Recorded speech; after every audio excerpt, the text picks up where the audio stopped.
Yeah. What's good? What's happening? What's good? What's happening? What's good? What's happening? What's good? What's happening? What's good? What's happening? Random show settings once again. Random show settings once again. With I, your host, Agostino Zinga, the friend you wish you never had, straight coming at you live and direct from an undisclosed location somewhere in the depths of Brazil. In the depths of Brazil. That's where I am right now, in the depths of Brazil. Forget London, I'm in Brazil. So big up everybody in the stream. Big up everybody tuned in right now. Big up everybody locked in. Big up everybody locked in, tuned in right now. What's good? What's happening? Let me know in the stream chat if you're there. Let me know in the stream chat if you're there. Holler if you see me. Do you see me? Do you see me? Cool. Great. Amazing. Yeah, exactly. On this Christ. Big up Ian. On this Christ. Exactly. On this Christ morning. Big up Ian. Big up Ian. Caseload Moses Wagwan. Booth McGee, I see you. Jaded, I see you. Daymaz197, I see you. Gamebreed Footballer, I see you. Jordan Ray, I see you. Doberman, I see you. Eduardo Madeira, I see you. Wagwan, Wagwan, Wagwan. Come on, all, come on. Flood the market, flood the ting. What you guys saying? Come on, flood in, flood in, flood in. Flood in, flood in, flood in, flood in, flood in. Blessings, blessings, blessings. More, more, more. Come in, come in, come in. Yeah, what's good, what's good, what's good? We're here. We're ready to go, man. Ready to talk about some things, you feel me? We got to cover Firing the Kid. We got to cover Brendan's new show called Getting a Slice, which seems redacted, but he's got a new show, Getting a Slice. We're going to cover that and some other bits in between as well, innit? So let's not even waste any more time, innit? Let's just jump right into it, bro. Let's just jump right into it. Let's just jump right into it, all right? Let's just jump right into it, innit? Number one thing to jump into, I watched a video earlier today. Of this guy blowing the head off of one of his neighbors. And it made me realize I'm so happy I live in the UK. I'm so happy I don't live in America or anywhere else where guns are legal. Because I've just seen two guys have a neighborly argument, have a neighborly dispute. They start throwing hands. The one that's losing just pulls out his blicky and just kills the guy. Yo, you could just be having a fight with somebody. Then when they decide that they don't want to fight anymore, they could just pull out a handgun and kill you on the spot. This guy killed his neighbor because of some neighborly dispute. Do you understand how lethal it is over there in the States or anywhere else where guns are legal? At least here in the UK, yes, we have our issues. People might stab you. You might get poisoned, mold. You might get run over, blah, blah, blah. But for the most part, neighborly disputes are sorted out with baseball bats and stuff, right? You might have a broken arm, broken leg, broken collarbone. You might have your ego dented. But you're not going to not be around. There's not going to be a GoFundMe for you. People aren't going to be fucking letting doves go in the air. You won't have airbrush t-shirts with your face on it. But anywhere else where guns are legal, if that person starts losing, if you start boxing this person up, if you start giving them the beats, they might think, you know what, forget fighting and just pull out their registered handgun and kill you. And depending on what state you're in, they could get away with it because that's like a stand your ground, self-defense type of thing. Depending what state you're in, they could flip and get away with just killing you in cold blood because they don't want to fight anymore. They're like, you know what? I'm not fighting. There is no fight anymore. Nah, forget that. I'm going to pull out my registered handgun. I'm going to cock that shit back, take off the safety, whatever order you do it, was load the chamber, however way you do it, and boom, boom, boom, you are done. I saw this guy on video. I'm not going to play the video because I don't want to get taken down, but legitimately, he gets behind the shots. He has two hands on the fucking gun. He's steadying his fucking shot. He's right behind it. Line of sight. Like, he is going for that guy. Blows him off, bro. I think he empties his clips inside of this guy. I think he lets off like 5 shots close range. That guy's definitely dead, by the way, 100%. The neighbor has to be dead. He literally stands over him and just like, bam, bam, bam. It's like, bro, you're having a neighborly argument that we all have with our neighbors over parking, over, I don't know, something. I think the actual official story is that it was something about the faucet. Like, allegedly the faucet for the houses are linked somehow, but it was only coming out on one side of the neighbors, on one house, and then the other neighbor who wasn't getting water coming out of their faucet, they complained, but then they thought their neighbor was purposely turning the faucet off, and that's what led. It's like, what? You killed somebody over water? Oh my god! You're not even like it's not like you're in flipping Rafa. You kill somebody in over water, and you live wherever you live, Florida, Miami. Like, are you serious? Like, god damn, bro. People are losing their lives over a tap. People are losing their lives over an outdoor tap. Can you imagine? Honestly, man, I'm just thankful that I don't live over there, because if so, people would have blown my face off, time ago. So I'm glad I'm not there. I'm glad I'm not there. I'm glad I'm not there. So before we continue, let's actually go over this post that somebody posted on the Fire Nick and subreddit. It says May 2024, and it's the it's the redundancy of L's for May 2024.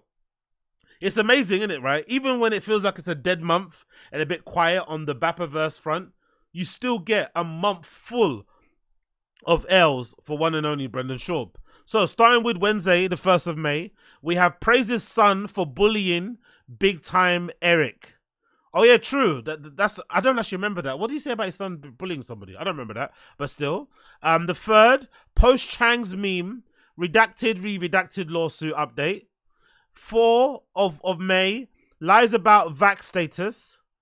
The 6th on a Monday, you do YouTube shrimp Netflix. Tuesday, backflip completes 5K with hammies intact. Oh, that was during the Netflix is a joke thing.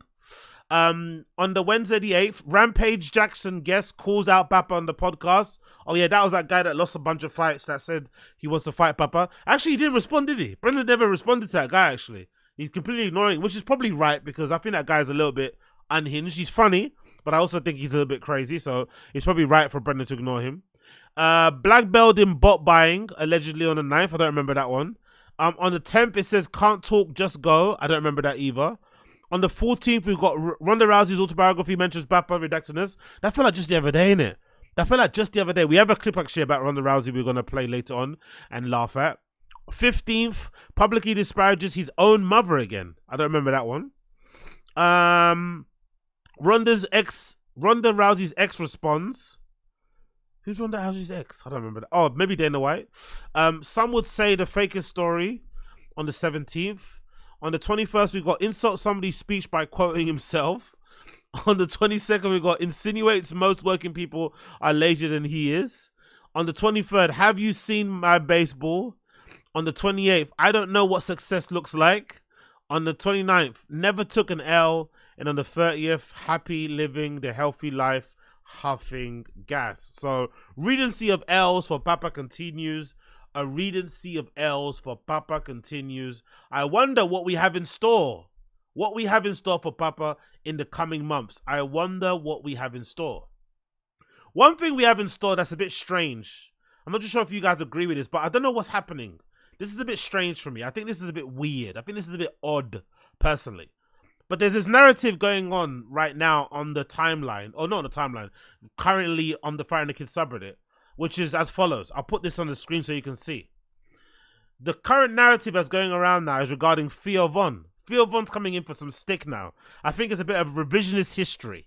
So the title says, Theo really jumped into the Papa bandwagon quite ungrudgingly during their heyday to fuel his momentum. Hoisted the belt, shit, and now he's gadooshing Bren left and right after leaving him when things went south. Yeah, Papa's a beast of a knobhead, but that's some rat shit. What Theo did, no? So there's a narrative currently existing out there that Theo Von somehow did Brendan dirty. That because he was down with the Fire and the Kid, he was down with King and the Sting, he was down with Papa, he was down with Callan, down with Crystalia, and then he obviously jumped ship when everything went south. that somehow he did those guys dirty. And I don't think that's true, personally. Not fully, at least. Yes, on paper, does it look a bit sus that Theo jumped ship, even though he was fully involved, fully invested in the Thick Boy lifestyle, was guest of the year, did all that stuff. And if anything, even for the people out there that don't like Brendan, you have to give the guy credit that he was basically the guy that I would say introduced Theo to that LA podcasting world that then eventually led to him having his own podcast and him blowing up in that side of things. Obviously, Theo was always destined to be a star. He's been in the game for a long time. I get it. I'm not saying Brendan's responsible for his career, but there's no denying that we all probably saw Theo for the first time because he went on Brendan's show. When he went on Brendan's show, that probably got him the notoriety that he needed, and then that obviously led to other opportunities, Rogan being one of them. So I understand that side of things, and I would expect if you're Brendan, you're gonna feel a little bit aggrieved, especially now considering how Theo's career has gone, right? But if we're also being honest, Brendan is the main person who ruined his relationship with Theo. Loads of mitigating things kind of added to it. Most likely the allegations against Callan didn't help. Most likely Brendan's beef with Bobby Lee didn't help because Theo and Bobby Lee are close. Most likely Brendan's beef even with Annie Lederman and Kalila didn't help because I think, Theo seems like the kind of guy that will be friends with Annie Lederman and Kalila too, and it just make him feel a bit awkward that his friends are getting into that kind of beef. Most likely the Crystalia shit didn't help. Most likely the Brendan getting Theo brought into Cast Media and getting him that podcast deal only for Cast Media to scam Theo and owe him, nearly over $500,000 and shit. That didn't help. Blah, blah, blah. But I think at the root of it, I think the main person who's to blame is Brendan. Brendan's the one who exhausted all of his contacts. Everybody in his orbit, with the exception of the guys that we see now on Thick Boy, on The Fire and the Kid, everybody got tired of him. He exhausted everybody. He ran out. He kind of exhausted, or kind of, what do you call it? He wasted all his, all the good sentiment he had with people. All of the opportunities he was given on a silver platter, he completely spat them and pissed them all away. And now he's in a position where he's at. So as much as it's convenient or easy to kind of look at Theo a bit sideways, it's also Hollywood. You've only got one career. You should look after yourself. You should look after number one, because let's make no mistake. If the roles were reversed, and Papa's career was on the up and up, and they told him, hey, you gotta ditch this guy who makes up stories about wooden t-shirts, Papa would have dropped Theo in the fucking heartbeat. So let's not make it seem as if, like, whatever. It was not as deep as that. These guys aren't really real friends anyway. They just happen to do the same thing. They happen to be in the same line of work. They happen to live in similar areas and share similar friends or share similar colleagues, but they're not really friends. They're not really family or any way, shape or form. So expecting, loyalty from them in that regard doesn't really make much sense, to be completely honest, in my personal opinion. But again, what do I know? What do I know when it comes to this sort of stuff? But I think in general, you can't blame Theo for it. I think you can only blame one person, and that is Brendan Schaub. Talking about blaming people, there's this interesting clip, courtesy of the Theo Von podcast. Oh, big up. Zinga Squad, Zinganation. Zinga Squad, Zinganation. Zinga Squad, Zinganation. Bean cheese, back and cheese. All this Zinger Nation thing, you guys need to stop with this Zinger Nation shit, bro. It's fucking horrible. I fucking hate Zinger Nation. I fucking detest the Zinger Nation shit. It's so fucking stupid. But anyway, whatever. Big up Wingus McDingus, my guy. Hope you're good. What's good, Uche in the chat? Wagwan. So, Theo Von podcast happened recently. Joey Diaz was the guest, and some people are saying Theo and Joey were subbing Brendan. I don't think they were. I think it's a stretch, but it's suspicious the way Theo brought up Brendan's name. I understand, but I don't think this was really aimed at Brendan, in my personal opinion. But I could be wrong.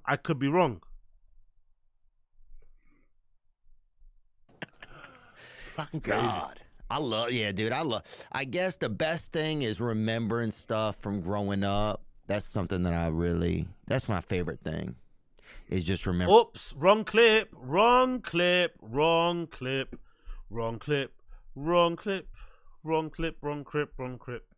Okay, this is the right clip. It's fun last night. That was a lot of fun.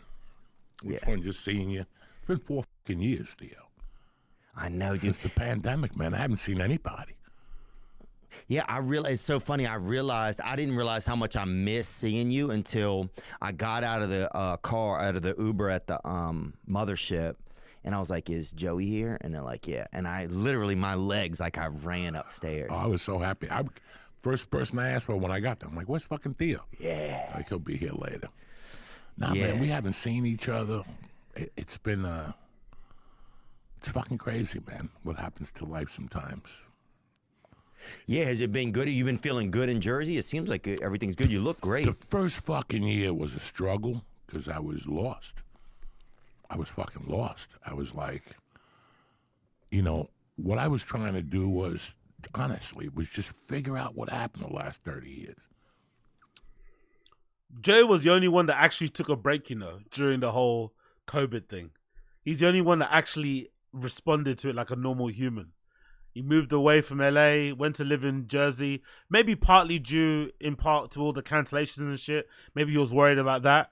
But in general, he's the only one that kind of acted like a regular person.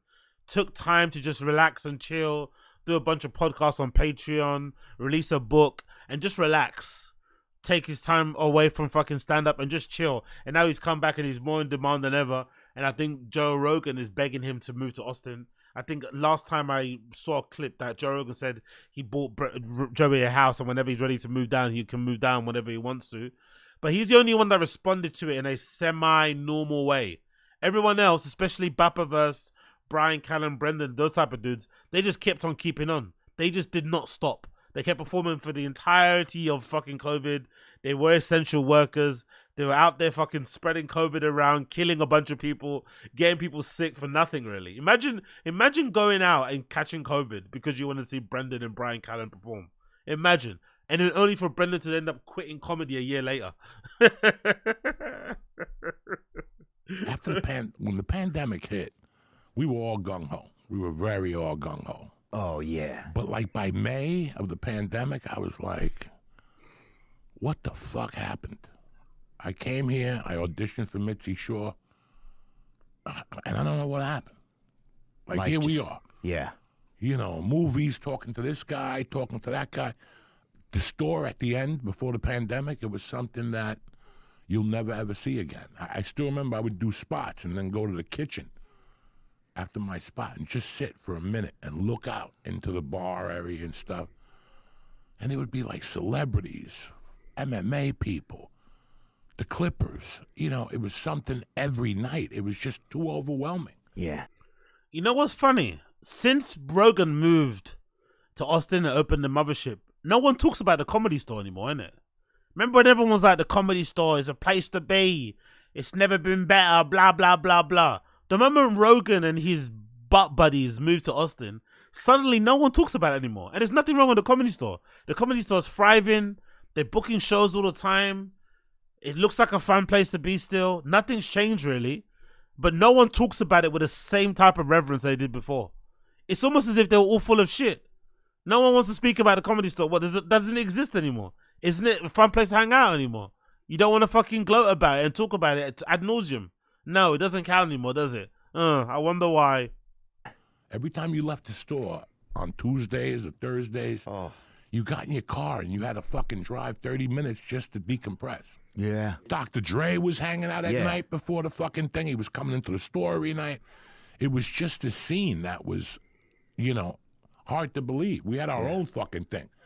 Kennison, Dice, those guys had their thing, and we had our thing. It's really true. I didn't realize it either until I went back, I've gone back over the past 2 years, and it's like, it's not even the same thing anymore. It was like lightning striking when everybody was there, dude. The lineup sometimes, like on a Tuesday night. I still have them. I saved everything. I would clip a lineup. I would take a picture of it or something and go, this is where you were with these guys. I want to see somebody try to take something away from me. Like, do you know what I'm saying? Like, people always go, whoa, you didn't do it. Listen, bitch. Yeah. And these lineups in 2019. What about the lineups Well, 2009 I wasn't there, but in '99 I was there. And I remember looking at those lineups, and they weren't good, but you had fucking animals, like 3 of them there on the lineups. It wasn't like 9 motherfuckers coming at you. Yeah. From Ali Wong to you to Dalia. It was a cavalcade every Tuesday. Even Dalia, he doesn't even stand like that anymore, innit? Let's go back to that one clip one more time. It wasn't like 9 motherfuckers coming at you. Yeah. From Ali Wong to you to Dalia. He doesn't even carry himself like that anymore. That's the thing. Cancellations sometimes don't get you in prison, maybe rightfully. But what they do is that they sap you of your life force. He doesn't even stand like this anymore. He doesn't even carry himself the same way on stage. You know, he's completely changed. He's aged a million years. He's kind of locked in a little bit. He's very stiff. He doesn't have that same, because he used to have a particular voice when he used to do stand-up. Prior to the allegations and the, accusations of fucking being a diddler, allegedly, he had that weird voice inflection, almost like a Valley Girl thing, almost like a child. If you remember old stand-up of Dalia's, it almost sounded like a kid. He doesn't have that voice anymore. That voice is gone. Now he does like the weird cackling thing when he's like thinking about his own jokes and shit. But he doesn't do the whole physical comedy. He doesn't stand that way. Nothing. It's completely gone.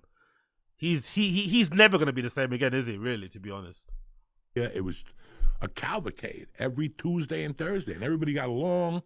Whitney, Bert, Joe, Segura, fucking Tripoli, Brennan, Eddie Bravo, Owen Smith. See how they did him dirty. They didn't put Brendan. He said Brendan, but they didn't put Brendan's picture up on there. The editor of this past weekend did Brendan fucking dirty. Theo mentioned Brendan's name but covered his mouth a little bit, and the editor didn't even put his picture up there. Did him dirty, bro. And then Eddie Bravo, Owen Smith. One more time. Eddie Bravo, Owen Smith. It was fuck Tripoli, Brennan, Eddie Bravo, Owen Smith. It was fucking crazy what was down there. It was crazy. Crazy. Bro, they had MMA fighters that weren't even comedians fucking doing 20 minutes down there. It was fucking crazy. And everyone thinks that particular joke was aimed at Brendan. Obviously it wasn't. It was mostly him talking about Eddie Bravo as he ends it, actually, towards the end. Eddie Bravo was doing like 40 fucking minutes, bro. So, again, it could be a Brendan diss, but I don't. I think it's reaching a little bit. I don't think it's a Brendan diss. If anything, I think Brendan and Theo are probably still cool, to a certain extent. I don't think it's deep enough for him to be throwing subs that way in this regard. But I still think it's funny. Because for a period of time, people like Joey Diaz and Theo would kind of gaslight the audience and try and make it seem like, everyone was jealous of Brendan.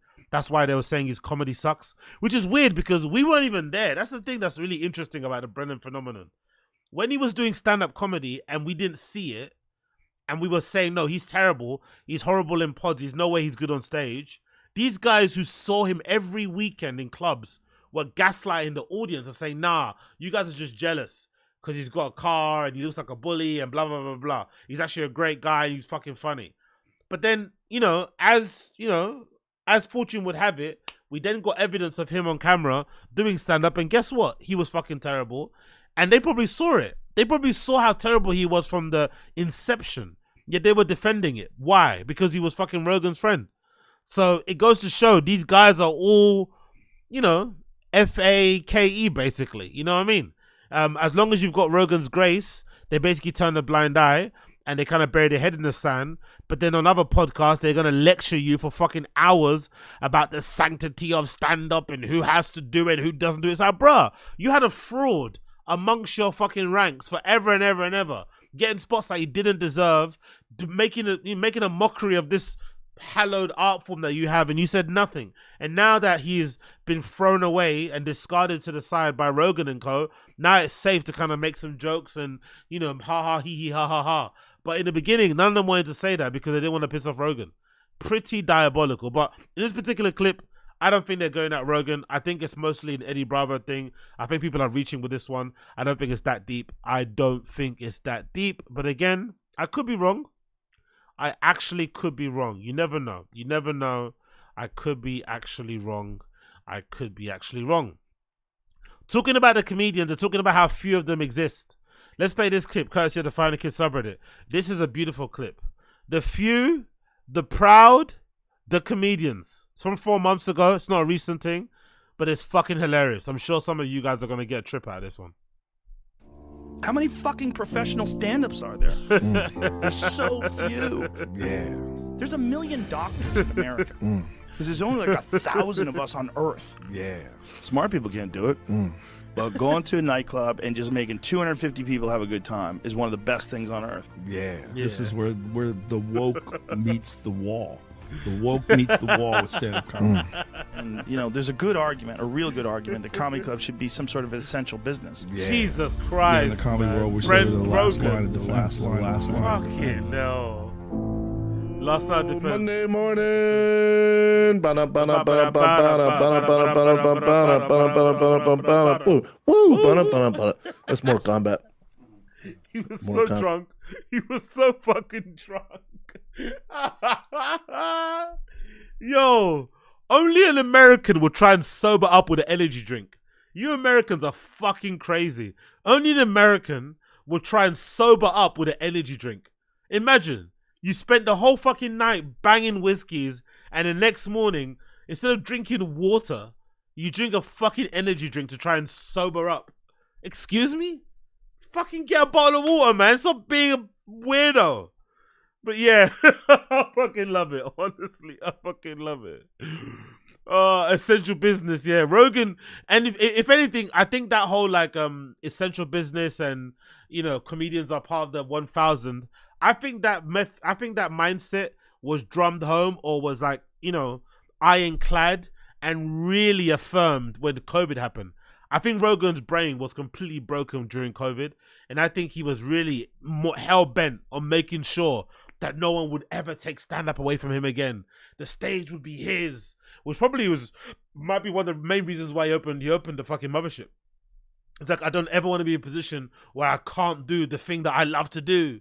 Stand-up is the most essential thing in the world. Without comedians, the world might as well not exist. So he's like, you know what? Fuck this. I'm not letting them take away this thing from me anymore. And he opened the club, and now the rest is history. So big up fucking Rogan. But that clip was fucking hilarious, man. Honestly, they're so important. I'm gonna play it one more time, man. I think this clip's fucking hilarious. Sorry. He's saying it all with a straight face as well, by the way. With a proper straight face. He means this to his core. This is not lies. This is not fake. This is not him, you know, being facetious or over exaggerating. No, he means this. He means this fully. How many fucking professional stand-ups are there? There's so few. Yeah. There's 1 million doctors in America. Because there's only like 1,000 of us on Earth. Yeah. Smart people can't do it. But going to a nightclub and just making 250 people have a good time is one of the best things on Earth. Yeah. This is where the woke meets the wall. The woke meets the wall with stand-up comedy. And, you know, there's a good argument, a real good argument, that comedy clubs should be some sort of an essential business. Yeah. Yeah. You know, in the comedy world, we say we're the last line of defense. Last line of defense. Yeah. Monday morning. Bada, bada, bada, bada, bada, bada, bada, bada, bada, bada, bada, bada, bada, bada, boo. Woo, bada, bada, bada. That's Mortal Kombat. Jesus Mortal Kombat. Christ. He was so fucked them days. I actually miss that era so much. I know I say it all the time, every time I fucking stream, but I honestly do miss that era actually, because I don't think I was paying too close attention to how drunk he was. I wish I could have, you know, really captured that, really been there to experience it at its full, but, you know, I was too busy fucking laughing at other things. But yeah, big up Papa, big up Blood Clot Papa. Moving on from that one.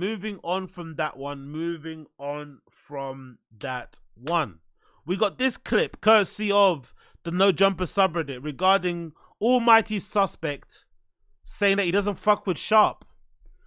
I don't know, man. I don't know about you guys, but I'm a little bit bored of these dudes, man. They have nothing interesting to say about anything. The only thing that they do well is beef each other. They don't have any good hot takes. They don't have any good opinions of music. They're not really that funny. All they do well is create drama amongst each other. It's legitimately like their version of like Real Housewives and shit. That's all it is. You don't really watch it for like what they have to say. You watch it because of the fucking beefs and the squabbles. So again, infighting again at No Jumper, infighting again with external fucking podcasts, fucking stupid. So, all my suspect, this guy here is now telling Back on Fig guys, T-Rail, and I forgot what this guy's name is, that he doesn't fuck with Sharp for an unspecified reason. We don't know why he don't fuck with Sharp, but for some reason, even though Almighty started off being one of Sharp's best friends at No Jumper, now all of a sudden he doesn't like it anymore. Let's play the clip and see what he says. You already done too much already. You already done too much. You're disparaging your co-worker on another podcast that happens to be an op of Adam 22. He just fired a bunch of people for drama. You're now causing more drama unnecessarily. There's only about 4 of you guys left in it. I think it's Suspect, Sharp, Lush, and Brick Baby are the only like full-time quote unquote people left on No Jumper nowadays. Why? If you're not gonna say why you got an issue with the guy, why speak about it publicly? If you've got an issue with him that he knows about and you know about, just keep it privately. Keep it private. Why mention it? Why mention this? Love your channel. Yes, big up 20 Cent. Appreciate you. Love your support, brother. Thank you so much. I don't understand these guys. I really don't. But somebody mentioned something about this is probably the reason why the LA rap scene hasn't taken off. And you know what I've observed? Watching some of these LA-based podcasts, which I do enjoy. I like the Ace Boys. I think they're really fun. There's times when fucking Back on Fig can be fun as well. There's times when Community can be fun. But you know what I realized? These guys are kind of exhausting. There's a lot of like drama and politics and gang shit and industry shit attached to the scene there. So that might explain why the hip-hop business and the industry doesn't really move the way it should move in the West Coast, because the West Coast has amazing talent. They have a real hotbed of talent there from all different types of like sounds and, you know, subgenres within hip-hop. Like they've got that's a great catchment area for talent in LA. Great catchment area. But for some reason on the West Coast in general, it doesn't pop off, because the industry doesn't exist there. It mostly, if I'm not mistaken, most of the music industry and most of the labels are based on the East Coast. So I now get why, because you don't want to run your business in LA because it's going to be entwined, or, you know, whatever it may be, or meshed up and, you know, all up involved in gang politics. That's going to make everything trouble and hard. But then even with the gang politics to one side, just the personalities, they're all so like exhausting. Everything's a beef, an argument, an issue, a this, a that, feelings, but no one really wants, like, there's something I've noticed about these guys as well. Like, they all have their own little beefs. Like, Back on Fig has like clearly an issue with the guys at Apollo, Mac Wop's channel thing. They clearly have some sort of issue there, but no one wants to say it because no one wants to appear like they have an issue with somebody. No one wants to appear like they got their feelings hurt. No one wants to appear like somebody said something that they didn't like. It's like, bruh, just say what you have to say aloud as your friends in public or whatever in private. Get it out of the way, clear the air so that you can all move on. But the tension exists there. They're sniping. Then the girls get involved. Then this, then that. It's just a fucking headache. And in this particular scenario, let's say, sure, there's an issue between fucking Suspect and Sharp. Cool. Something behind the scenes. Okay, cool. But keep it behind the scenes then. Why are you telling people? And now this is going to create more issues. And we already know that, big up my guys at the No Jumper subreddit. They fucking run.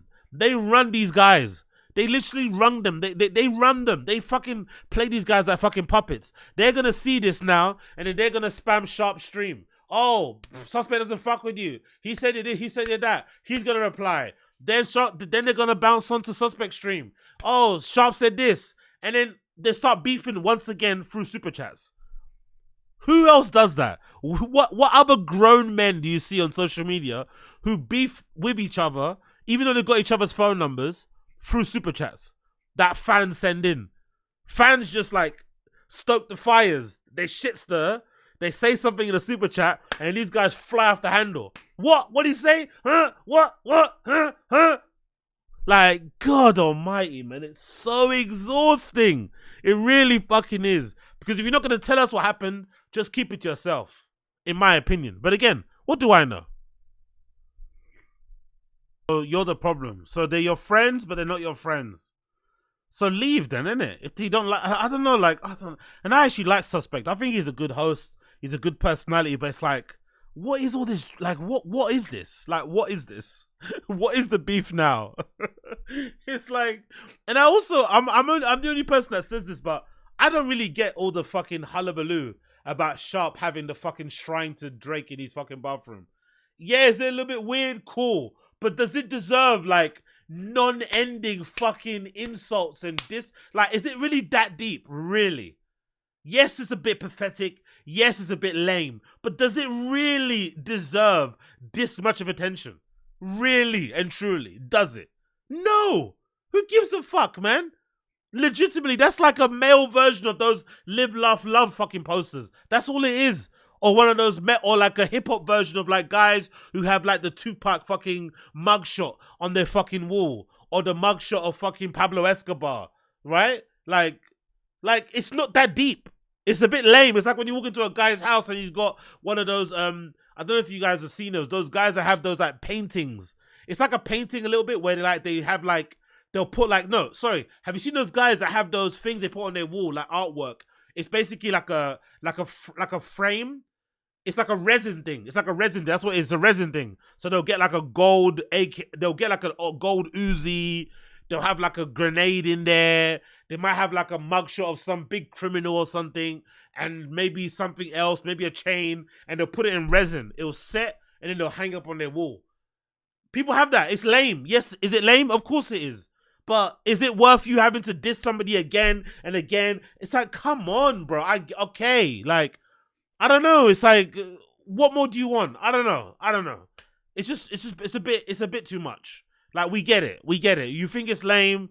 You think it's whatever. Maybe because they're in the West Coast and they're riding with Kendrick. So anything that relates to Drake, they got to ride hard. But they're really, really exhausting this fucking Drake shrine thing in Sharp's bathroom thing. It's not that deep, really, man. Let it go, please. I mean, I'm tired of even hearing about it. It was funny the first time when everyone found out about it, but it really isn't that deep to be chastising this guy again and again and again and again and again over it. Like, it really isn't. But again, what do I know? What the fuck do I know? Anyway, continuing on with that, we have another clip actually, courtesy of No Jumper subreddit, that features features Suspect talking very glowingly about Suspect back in the day. So there was a time where Suspect was a big fan of Sharp, and this is a clip of him talking quite well about Sharp back in the day. So I wonder what changed. I'm curious to know what changed. I would love to actually know. Now that he's brought it up, I didn't want to know before. I didn't fucking give a shit. But now he's brought it to the public. I would like to know, what did he see of Sharp behind the scenes that made him not like him anymore? Did he see that maybe he wasn't as P as he thought he was? What was it? Did he maybe see him not brush his teeth? Or what was going on there? I wonder what got underneath Suspect's skin to make him be like, you know what? I'm not with that guy anymore, even though he used to say shit like this about Suspect. Should I bring Sharp in this motherfucker? Oh God, where you at? Oh. I would love to rub shoulders with some gentlemen, especially a nigga like Sharp, for sure. Oh, so you respect Sharp game? Definitely, you got to. That's one of the greats. Oh, he one of the greats. Elaborate. Tell me about it. T-Row hating slyly. T-Row hating. Even back then, T-Row was hating. He got trophies. He got trophies and shit in this shit on my mama. Yeah. Nah, Sharp been around for a long time. You know what I'm saying? Yeah. I done for sure been hip to what he got going on for a minute. For sure. Sharp a vet. Yeah, Let's go. a vet. Oh, you I ain't a even vet? gonna cap. Nah, Sharp is a vet. Not Sharp is knee deep in this. You know what I'm saying? For real. Now that's some ism I respect. Definitely. Yeah, I like. So what happened? I would love to know what happened. Look at the way Flacco's looking at Suspect. Like he wants to, you know, do the deed on him or something. Flacco likes what he sees, isn't it? Looks across the table. He fucking likes what he sees. But yeah, I wonder what happened. I really do wonder what happened. What led to their falling out? Especially the one that, since fucking Suspect has announced it in public, we all have to kind of sit there and wonder. But I'm sure they'll crash out sooner and we'll find out what the deal is. Anyway, Sharp did respond.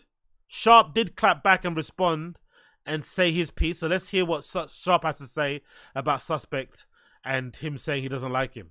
I have a feeling it's going to be very confusing. It's not really good. He's not really going to say much. He's going to use a lot of words, but he's not really going to say how he feels. He's just going to say things that make it sound like he's using his words, but he's not really. It's going to be confusing. Let's hear what Sharp says about Suspect saying he doesn't fuck with him anymore. They tried me, B. They tried me. And Almighty, even if you ain't like me, Church, you should have let them try it. You shouldn't even let them try it, Church. You should be like, nah, nigga, I don't even stand on that. Whether you like me or not, whether however you feel about it or not, nigga, you should have never let them niggas do that. Them niggas were civilians. Them niggas were civilians. Okay. Whether you like me or not, Church, that shit don't matter. You already know how this shit go. If you know it, you should have never let them niggas try me, bro. They tried to call the bitch, and she ain't even answer. So who are the civilians? Is he saying T-Row and Sticks are the civilians? I don't understand what he's talking about. He says he thinks T-Row should have stood... T-Row's never liked Sharp, though. Why does he think T-Row would stand up for him? Yo, I gotta give her more kudos at this point. That's gotta show for something. So now Damn Homie's back in her good books because she allegedly... I think I saw a clip where she picked up the phone to to Suspect and T-Row and then hung up really quickly.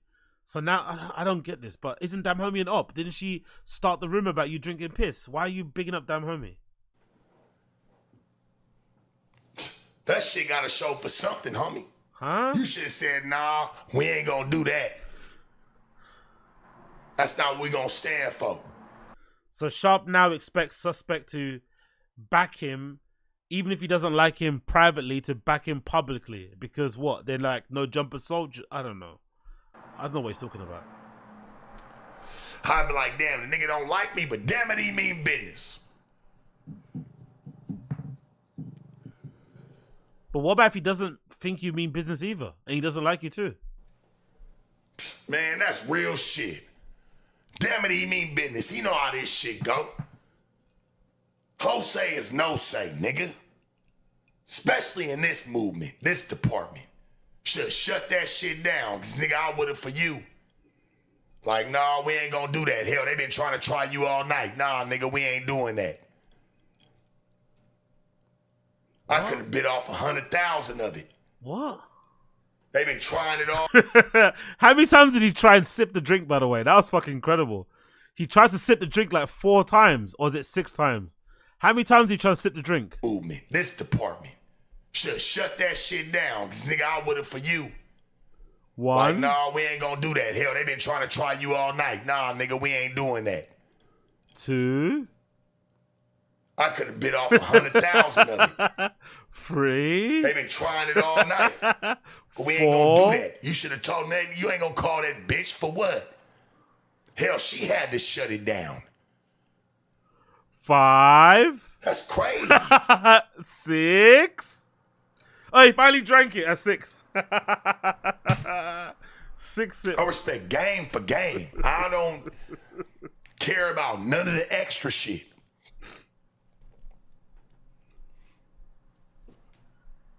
What? What is he even talking about? I don't get none. Nigga, like me nothing. Nigga, but you know how to shut shit down because that's the way the moral we stand on, homie. What? Whether a nigga like you or not, whether you feel like I've done some sucker shit or not, don't matter, nigga. Niggas gotta stand on the game for how this shit's supposed to go. Huh? Oh, so is he trying to say because Back on Fig is a op of No Jumper that they have to stick to like what? Why would you think Suspect owes you any loyalty? Haven't you seen the company you work for? No one has any loyalty to anybody. People are probably mostly loyal to maybe Adam because he cuts the checks, but into what? I don't get. I don't know. I don't know what he's talking about. Either way, you saw what happened there. There's back and forth involving these two guys. I'm not too sure how it's going to end, but most likely we're going to see them beef again because someone's going to send a super chat in. They're going to react to it. They're going to get talk spicy. And, you know, it might result actually in some fights. You never know. Maybe we might see them guys fighting. Maybe we might see these guys fighting. You never fucking know. But yeah, it's quite dumb and pathetic, to be fair. Talking about dumb and pathetic, did you see Brick Baby crash out? Did you guys see Brick Baby crash out? He got on the phone with that guy. I forgot what his name was, but some guy that was on the stream the other day who was airing out a lot of like gang business and whatever he was airing out. And I guess he tested Brick Baby's gangster. So Brick Baby got back on pod on No Jumper Show and decided to air the whole thing out. And look at what Brick Baby admitted on camera. Honestly, no, Adam 22 is always at the center of some degradation, and he's always at the center of black people, especially over on that side, embarrassing themselves and destroying themselves. He's always there playing puppet master. But to be fair to him, this isn't his fault, because I watched the full clip. In the full clip, he does say numerous times, should I call this person, yes or no? Should I get them on air? Yes or no? Should you air out your grievances on air? Yes or no? And Brick Baby's like, yeah. So he does ask, hey, should I do this? And then he gives him permission. And this is what leads to this clip. Listen to what this guy admits on camera. Listen to this shit. What are these guys doing, man? Hey, nigga, I got more murders than you got squabbles, bitch. In the hood, nigga. Dead homies, nigga. Yeah, nigga. Nigga got more skulls than you got squabbles in the set, bitch. On the hood, nigga. Before, hey, I got more skulls than you got squabbles. That's on my 4 babies, nigga. That's on my 4 babies, nigga. That's on my 4 babies. You ain't never. Did you hear that? Let's scroll back one more time if you didn't hear what you said. Hey, nigga, I got more murders than you got squabbles, bitch. In the hood, nigga. Dead homies, nigga. Yeah, nigga. Nigga got more skulls than you got squabbles in the set, bitch. He said he's got more skulls, more bodies, more killings than this guy has fights. So I don't know if he's like talking about his gang and his set in general, as him being the leader, as him being the guy that, you know, says, hey, go and knock off this person, or if he means he actually has murdered a bunch of people. I don't know. But whatever he said, shut the fuck up, bro. Why are you saying this on a fucking podcast? What the fuck are these guys doing?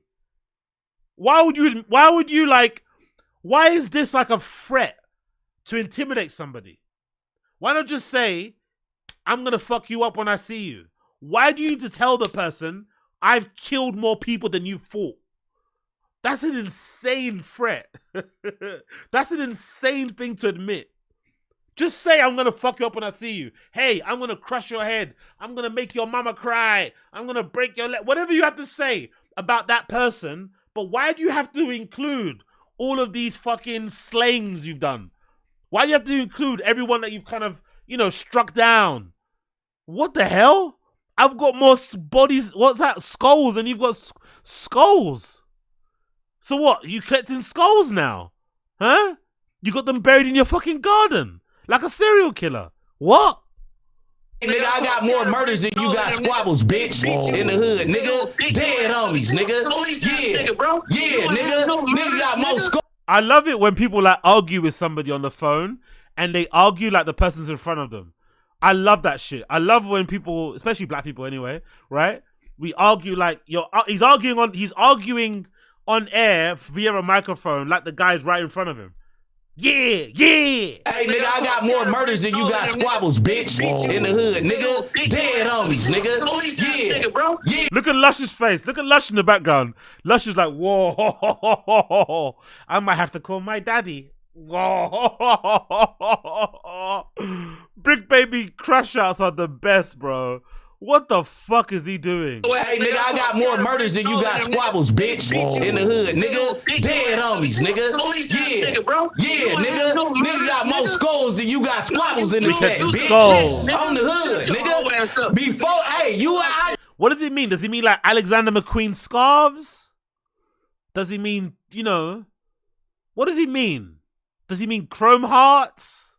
What does he mean when he says skulls? Does he mean great frog rings and shit? What does he actually mean? Undertaker shit? I got more skulls than you got squabbles. That's on my 4 babies, nigga. Listen. So he's swearing on his babies, which are his children, I'm assuming, that he has more skulls, more M's, more bodies. More people's been slain. More people's snot box have been rocked. Word to Hassan Campbell, right? he's rocked more snot boxes than people have jukeboxes. That's what he's basically saying. Fucking hell. That's on my 4 babies, nigga. Listen. That's on my 4 babies. You ain't never got put on my hood, bitch. On the hood, you paid your way on like Lovejoy. That's why you hoes crying together, nigga. So if we see Brick Baby go down for a Rico, we know why, innit, man? He's saying so much here. But hey, you know, gang shit, real shit, who knows? You know, whatever. I don't know. I don't know. What can you say about that clip? What can you say? I don't know. But it's just funny that Adam 22 is always at the center of some, you know, degeneracy like that. It's always Adam 22 at the center of it. It's always Adam Blood Clot 22 at the center of it. Anyways, moving on. Let's do some Brendan things. So Brendan's got a new show. It's called Grabbing a Slice. It's available now on Thick Boy.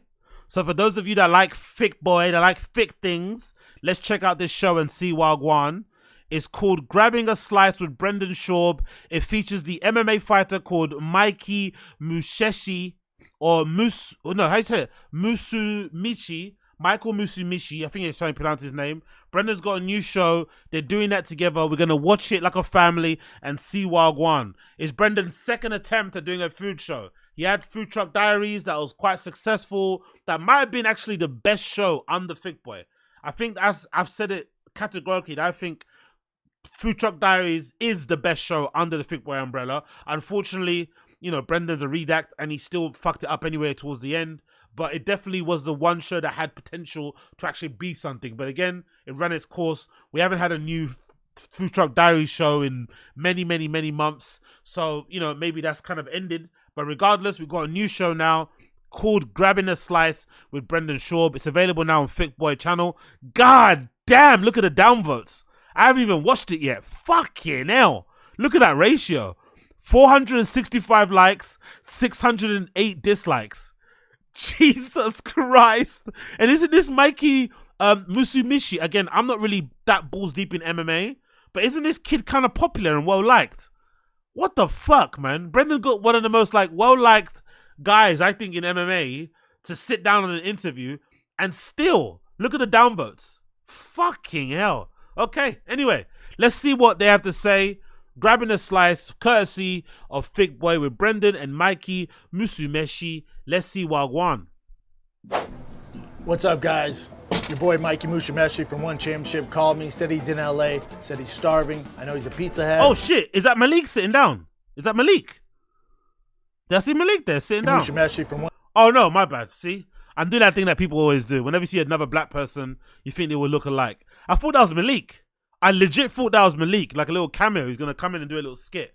By the way, I've said, I think they've listened to me. I think they listened to me. Do you remember on previous streams, I said that I thought the way to improve Food Truck Diaries was for them to do the food truck eating, or to do the whole food truck experience at an actual like food truck event. I'm sure some of you guys have that in the States. We have a lot of them here in the UK where there's these like places that you go, usually on the weekends, where loads of like food trucks will converge and they will all kind of, you know, sell their fucking wares and shit. And it's usually like it's usually like in a little car park area. Maybe it's in like a side street. Maybe it's on a main road. But regardless, it's like a place where you go to have food trucks and all of them are there. And there's little chairs there. There's music playing, blah, blah, blah. Some fucking pedo clown blowing bubbles or whatever maybe. That would be a great place to do the actual show. So you take the MMA fighter to that place. They might get recognized. You have B-roll of them taking selfies with fans and signing autographs, having banter. But the way they did Food Truck Diaries, where he would hire the food truck to come to the Thick Boy HQ, which was in some derelict, co-working space, office space place, whatever it may be, in some really sterile fucking parking lot. It didn't make any sense. You took out all the fucking joie de vivre, all the energy from the food truck. It just dissipated.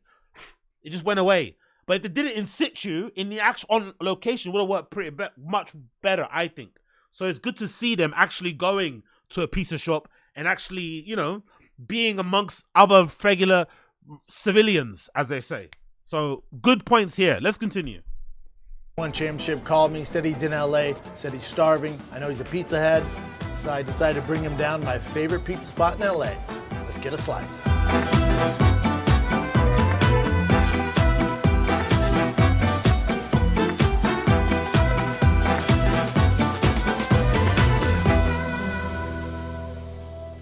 All right, Mikey, when I invited you to lunch, you think you were making your own pizza? No, I didn't. Yeah, me neither. News to me. Let's see how this goes. I'm probably going to copy. Great preparation. You do a show called Grabbing a Slice. You have no idea that when you get there, you're actually going to make the pizza. So I'm assuming this isn't actually his show. I have a feeling this might be a one championship, whatever this guy's league or wherever he fights with. I've got a feeling they're the ones that produce it. This doesn't feel like a Thick Boy production. Not sure about you guys, but the shots, the production, the fact that he doesn't know what's going on, this feels like they just got him to present it and somehow he got to put it on his own channel. I don't know how that makes sense, but this doesn't feel like a Chin production. You know? It doesn't feel like a Chin production. You, since you're the pizza expert. I would say. So out of the two of us, you're the expert. So I would say the only thing I like, because I'm basic, I don't like any of these like fancy toppings or anything. So no pineapple, no anchovies, no. Yeah, I don't like pineapple either, dude. Okay. Yeah. Just making sure. No, we're still friends. Yeah, we're good. Doesn't Rogan like pineapple? Oh, is Brendan dissing Rogan there? Because Rogan likes that horrible pizza, doesn't he? Pineapple and anchovies. When Brendan says he doesn't like pineapple pizza, does he mean he doesn't like Rogan? I'm going to start doing those conspiracy theories now. We're just going to make a basic margarita pizza. All right. Just sauce and cheese. So start with the marinara. Yeah, we start the marinara. All right. So we just take one of these, and we put it in the middle, like this, just a little bit here. And then you can take your marinara. Yeah, I like mine a little saucier. You like your sauce? Yeah, I know you got to. Well, I'm not on the sauce. So. I know. You're definitely not. We'll talk about that. Yeah, whenever I order Domino's, I was. Oh, no. Domino's is not pizza.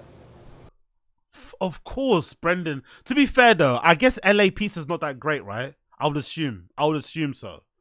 But only Brendan would order Domino's on the regular, right? On the regular. With all those nice pizza shops around him. Yeah, when I order Domino's, like every day? Yeah, fair, but it is kind of. Well, it's not, is it? It's like calling Taco Bell Mexican food. Yeah, kind of. Yeah, sometimes I got kids, man, and you got to do what you got to do. I love that he hates his Mexican side of his family so much that he will order a Domino's pizza while they're eating like traditional Mexican food. I think that image must be so hilarious.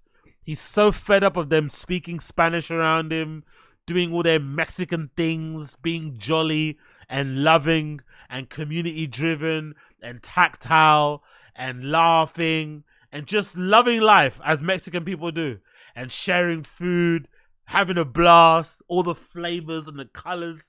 He's like, fuck that. I want a pepperoni pizza. It must be so funny. He goes up to his room and eats it by himself. Fucking hell, Brendan, man. Come on, man.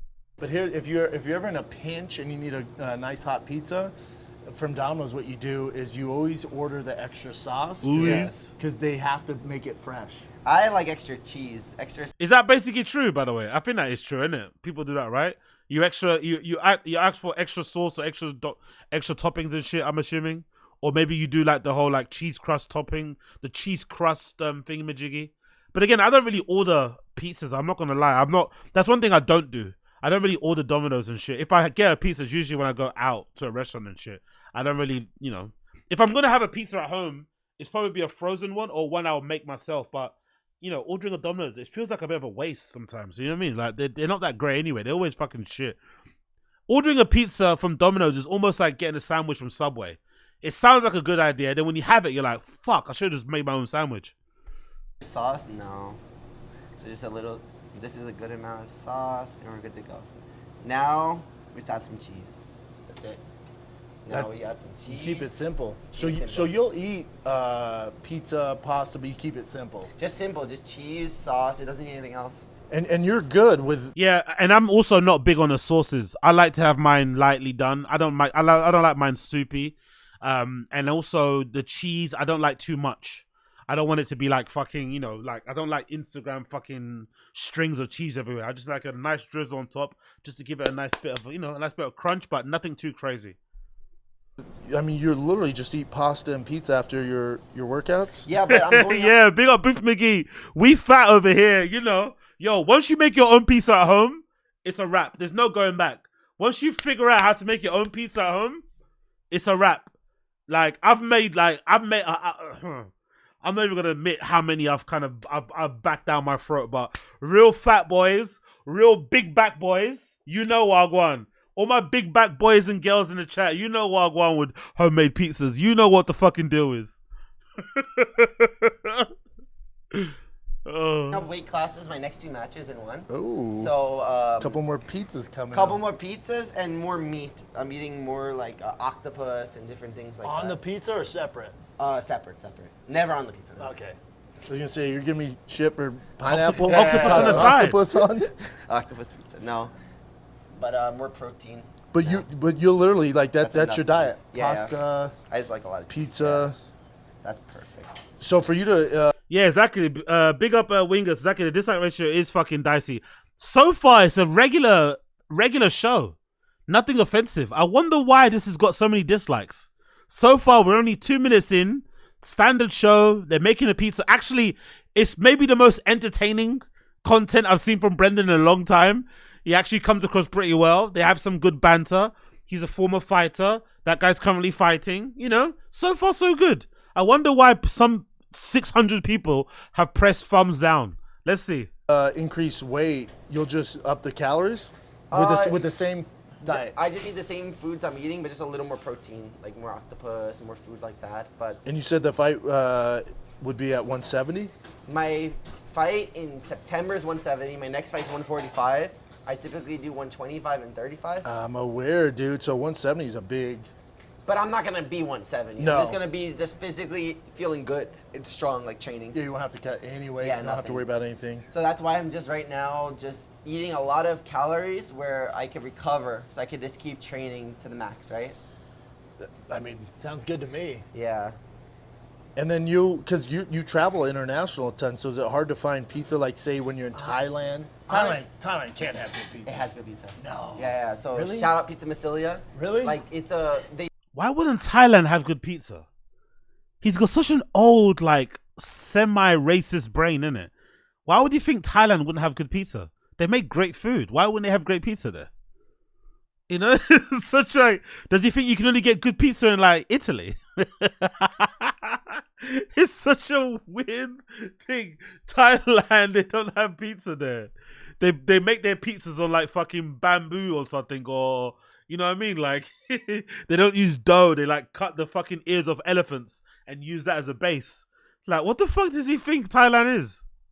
They have good imports from Italy and Thailand, surprisingly. That makes sense. So, yeah, it's cheap for them to import, I think, from Italy there. So they have, like, good Neapolitan pizza. So I think the thing is, people think, oh, it's difficult to find, like, New York style. Yeah.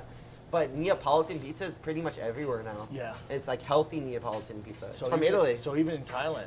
Thailand, Indonesia, all these places. And then when you're in the States, you travel a lot here. Obviously, LA, we have great pizza. Yeah. People always say New York, Chicago. I'm a little biased. I think LA has the best pizza. You think LA has the best pizza, but then you order from Domino's. How does that make sense? You think LA has the best pizza, but you order from Domino's all the time? I think LA and Vegas has good pizza too. Vegas? Signora Pizza is this lady that like cooks from like a pizza truck and like is an award-winning world champion pizza chef. I always eat from there. And do you seek this out? Like, will you be like... Yeah, I'm a pizza nerd. I'm like researching. So you're researching, looking at Yelp comments and stuff? Yeah. Oh, wow. And I don't fuck around with this shit. No, dude, this is why I wanted you here. All right, pizzas look good, my man. I mean, you're the pizza expert. What do we do now? Now let's cook the shit out of them. Let's do it. They look good though.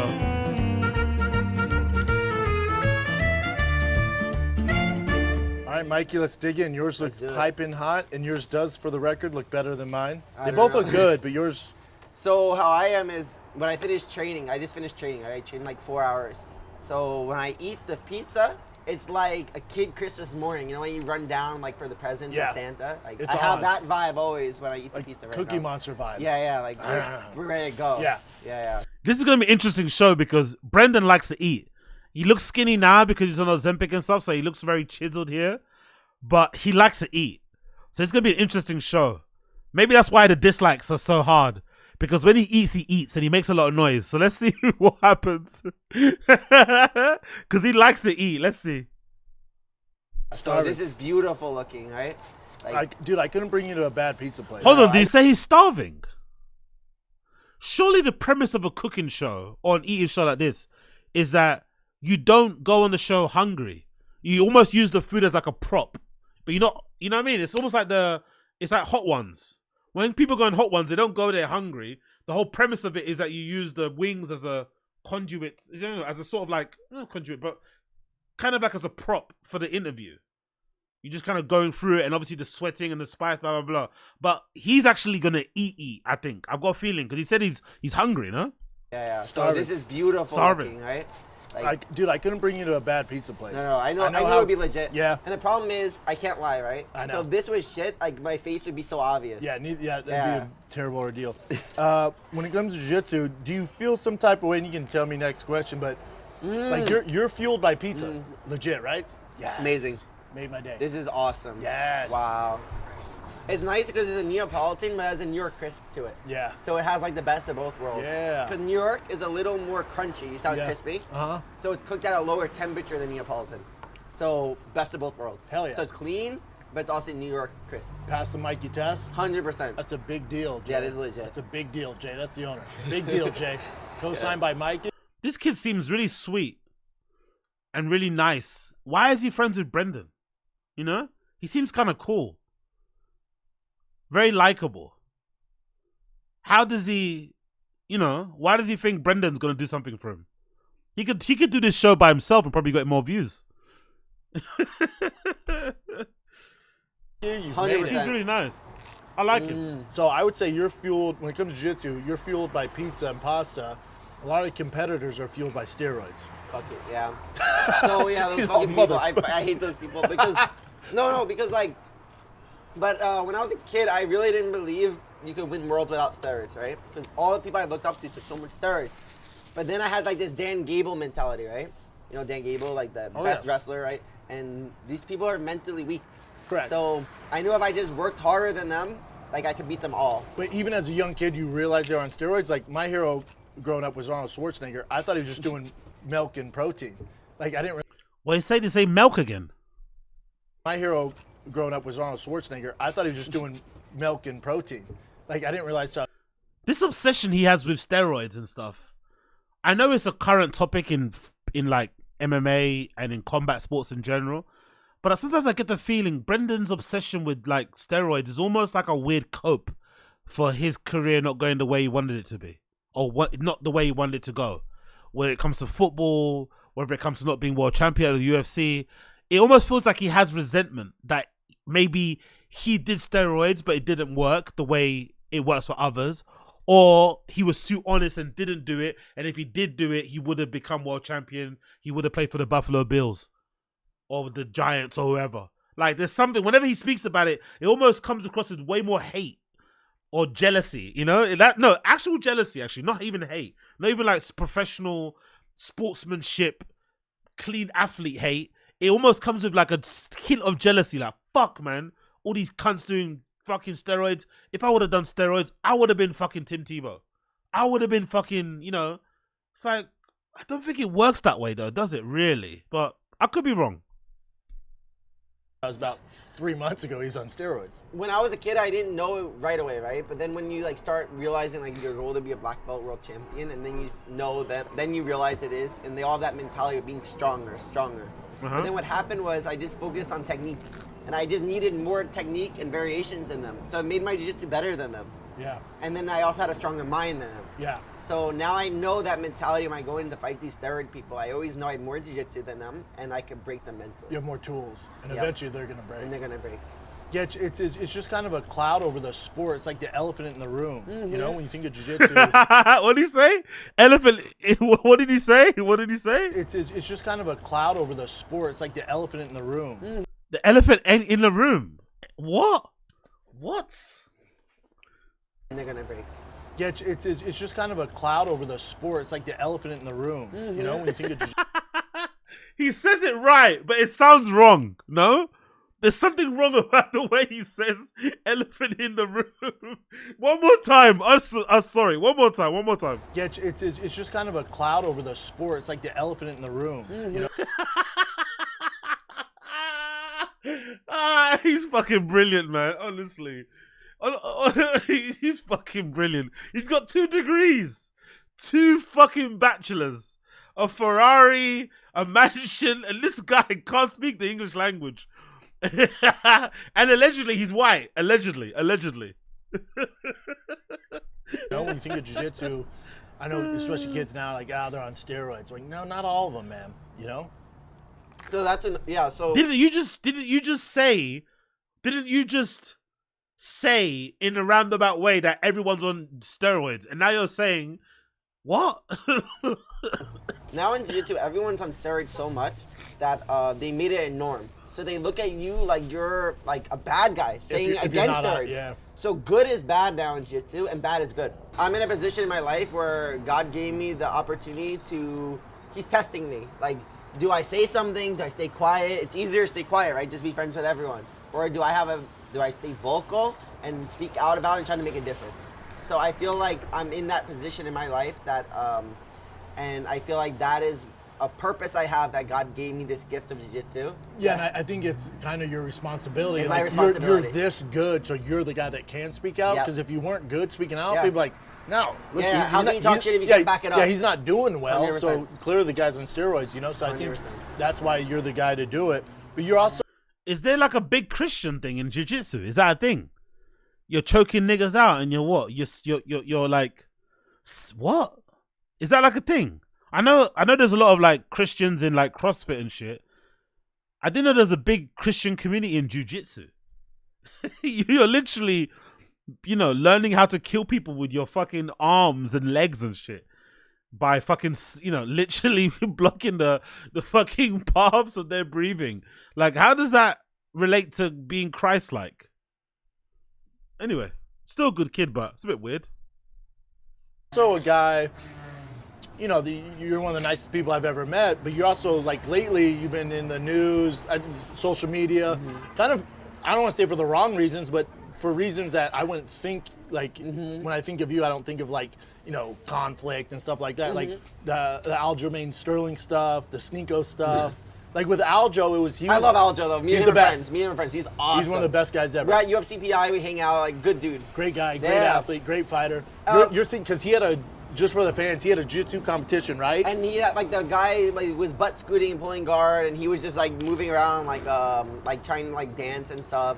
So the butt scooting thing, yeah, it's kind of bad for viewership, right? And I agree with him, but, like, if you do a jiu-jitsu match and you're not there to pass the guard and you're just, like, complaining about it, then it's like, what are you doing there doing a jiu-jitsu fight? So that was my logic with what I said. You said that, like, on social media or something, yeah, he saw it? But it wasn't even directly to him. It was just people that complained about people pulling guard. Because a lot of people complain about pulling guard, but jiu-jitsu people suck at wrestling. Yeah, so that's why they pull guard? And then 2 guys are just hand fighting the whole time and do nothing. Yeah. When people want to see you actually attacking, right? It's like striking. At least striking, you have knockout punches and you can knock people out. Yeah. But in jiu-jitsu, you only have submissions. So how are you going to submit? If you're not doing flying sub standing, how are you going to submit someone if you're just hand fighting and you both suck at wrestling? You gotta jump to guard. Aljo has really good wrestling. Great wrestling. But the thing is, I just feel like if you take someone down or they pull, it's the same thing. Just pass the guard and sub the person. Yeah, agree with you. I think, and I agree with you. He lost him, innit? He gave him a real dressing down, real fucking science of jiu-jitsu. Yeah, I agree with you. What did he say? He lost him. I talked to Chatri about this too. I don't like when it's a pure MMA guy, whether it's wrestling background, striking, and they go against a pure jiu-jitsu. It's a different type of jiu-jitsu. You're just not going to get the best. And Aldo's also used to a completely different type of jiu-jitsu. Correct. His jiu-jitsu is definitely better for like the streets and stuff because of punching and striking. But when it comes like the sport of jiu-jitsu, when it's you a whole have a different straight, sport. it's different. Whole different sport. So Aljo, of course, yeah, and he's so not a whole different familiar environment with it. for him. Yeah, Yep, man. So it makes kind of like not a bad product, but it's just not the most entertaining for 100%. 100%. So I never like when I see that, I'm like, not the way to go. 100%. I just feel like if an MMA fighter is accepting that rule set, if you accept the rule set, you can't really complain after you do the rule set. Fair. You understand? Fair point. Oh, that's the irony of that, isn't it? Considering Brendan's fucking infamous grappling fight, if you accept the rule set, you can't really. And then Brendan went in there and just didn't engage. Interesting. Fair. That's what I was just like, but it wasn't even directed at Alger. It's just about people pulling guard and Yeah, stuff. I have a noble cause. I'm just trying to submit the person as fast as I can. I can do shitty wrestling with other people and like it won't be beautiful. Yeah. I want to make it beautiful jiu-jitsu and have like submissions. That's what you specialize and in. all I do is attack subs every second when I'm on bottom. That's what. If you're playing guard and you're not doing that, Pause, isn't it? Pause. Then yeah, that's ridiculous. Yeah. And then so you had the issue with not issue, but you just called that out. Then the whole Sneeko stuff. What was going on with that? So Sneeko just had like a big mouth, like was talking shit. Sneeko's, I'm sorry, I'm 41. Sneeko is a YouTube. Don't say you're 41. You tried to be fucking Jake Paul and Logan Paul's best friend. Don't pull the whole I'm 41 thing. You were fucking, he's in 42. Whatever. You were in your 40s, late 30s, trying to be friends with fucking 20-year-olds. Now all of a sudden you're fucking 41 because there's someone you don't know. Fuck off, mate. But this is how you actually should have been like this. Brendan should have said this originally when he was trying to befriend Logan and Jake. Actually, that's how you should have been. Because, you know, I know they're rich and stuff and they're famous, but what do you have in common with fucking Jake and Logan Paul? But you're sucking them off because of the fame and stuff. They end up embarrassing him and, you know, kind of treating him like a groupie, which was kind of sad, I'm not going to lie. Especially the podcast where he sat there and they fucking all said they were going to dinner at 4 p.m. and got him off of the fucking pod. But come on, man. You know who Sneeko is. You know who he is. I didn't even know who he was. He was just some influencer. Like and people were tagging me on his like Instagram or whatever. Sorry, Brendan. If you know who Steve Will Do It is, you know who Sneeko is. Stop it. Stop it. Stop it. If you know who Steve Will Do It is, you know who Sneeko is. They're in the same orbit. He's very well known. He's very famous. If you know Jake and Logan, you know fucking Sneeko. Let's not play dumb. Like, come on. Let's allow this. And he was talking crap about jiu-jitsu, just like saying crap about it, and like I was just like, he's one of those guys that says it doesn't work. I don't even know. He was like saying like I don't know. He just seemed like he was like talking crap about jiu-jitsu, being disrespectful to me. So people like that are always bullying people, right? And I have a strong stance against bullying because like I don't know. People that have big mouths, they love to like take advantage of like kind, warm, quiet people, right? Because like they see it as a sign of weakness. Yeah. So I wanted to show people that bullies like that, like how if you put them on the spot, like they back down. You stand up. Yeah, you stand up, they back down. Yeah. And hey, talking about bullies, isn't it? It's funny. Talking about bullies with Brendan. Didn't Brendan get accused of bullying certain people? Bobby Lee, Annie, Kalila, Unique. Eh? Funny, isn't it? He talk about bullying. He's like, yeah, I'm really against bullying too. You are the bully. And then they don't like when you do that because now they feel the feeling that they tried to make you feel, which is weak. Yep. They want to make you feel weak, right? So I took a strong stance against that just to make an example. And was your stance just like, yeah, if you want to roll, let's do it. And I had no intention of hurting him. He doesn't do jiu-jitsu or anything, but he did boxing, all right? I saw that he did boxing. So I'm like, okay, I want you to see how good jiu-jitsu is. I actually just wanted to educate him about jiu-jitsu. Yeah. And he's not a bad guy. Like, I have no thing against Nico. I just wanted him to learn what it's like to train. You wanted to educate him. I wanted to educate him. And yeah, I wanted you weren't going to beat him up no, or nothing. Yeah, we've seen MMA guys do jiu-jitsu. that with YouTube. It's funny, right? Isn't he having the opposite reaction to what Brendan did to Steve Will Do It? He clearly had an issue with Sneeko. He wanted to teach him a lesson by letting him roll with him in the gym to show him how good jiu-jitsu really is and how effective it can be. But Brendan flew off the handle and it literally threatened to kill Steve Will Do It because he mocked his stand-up online. Because he didn't have anything funny to say to clap back to Steve Will Do It, he literally threatened to kill him. I love the contrast.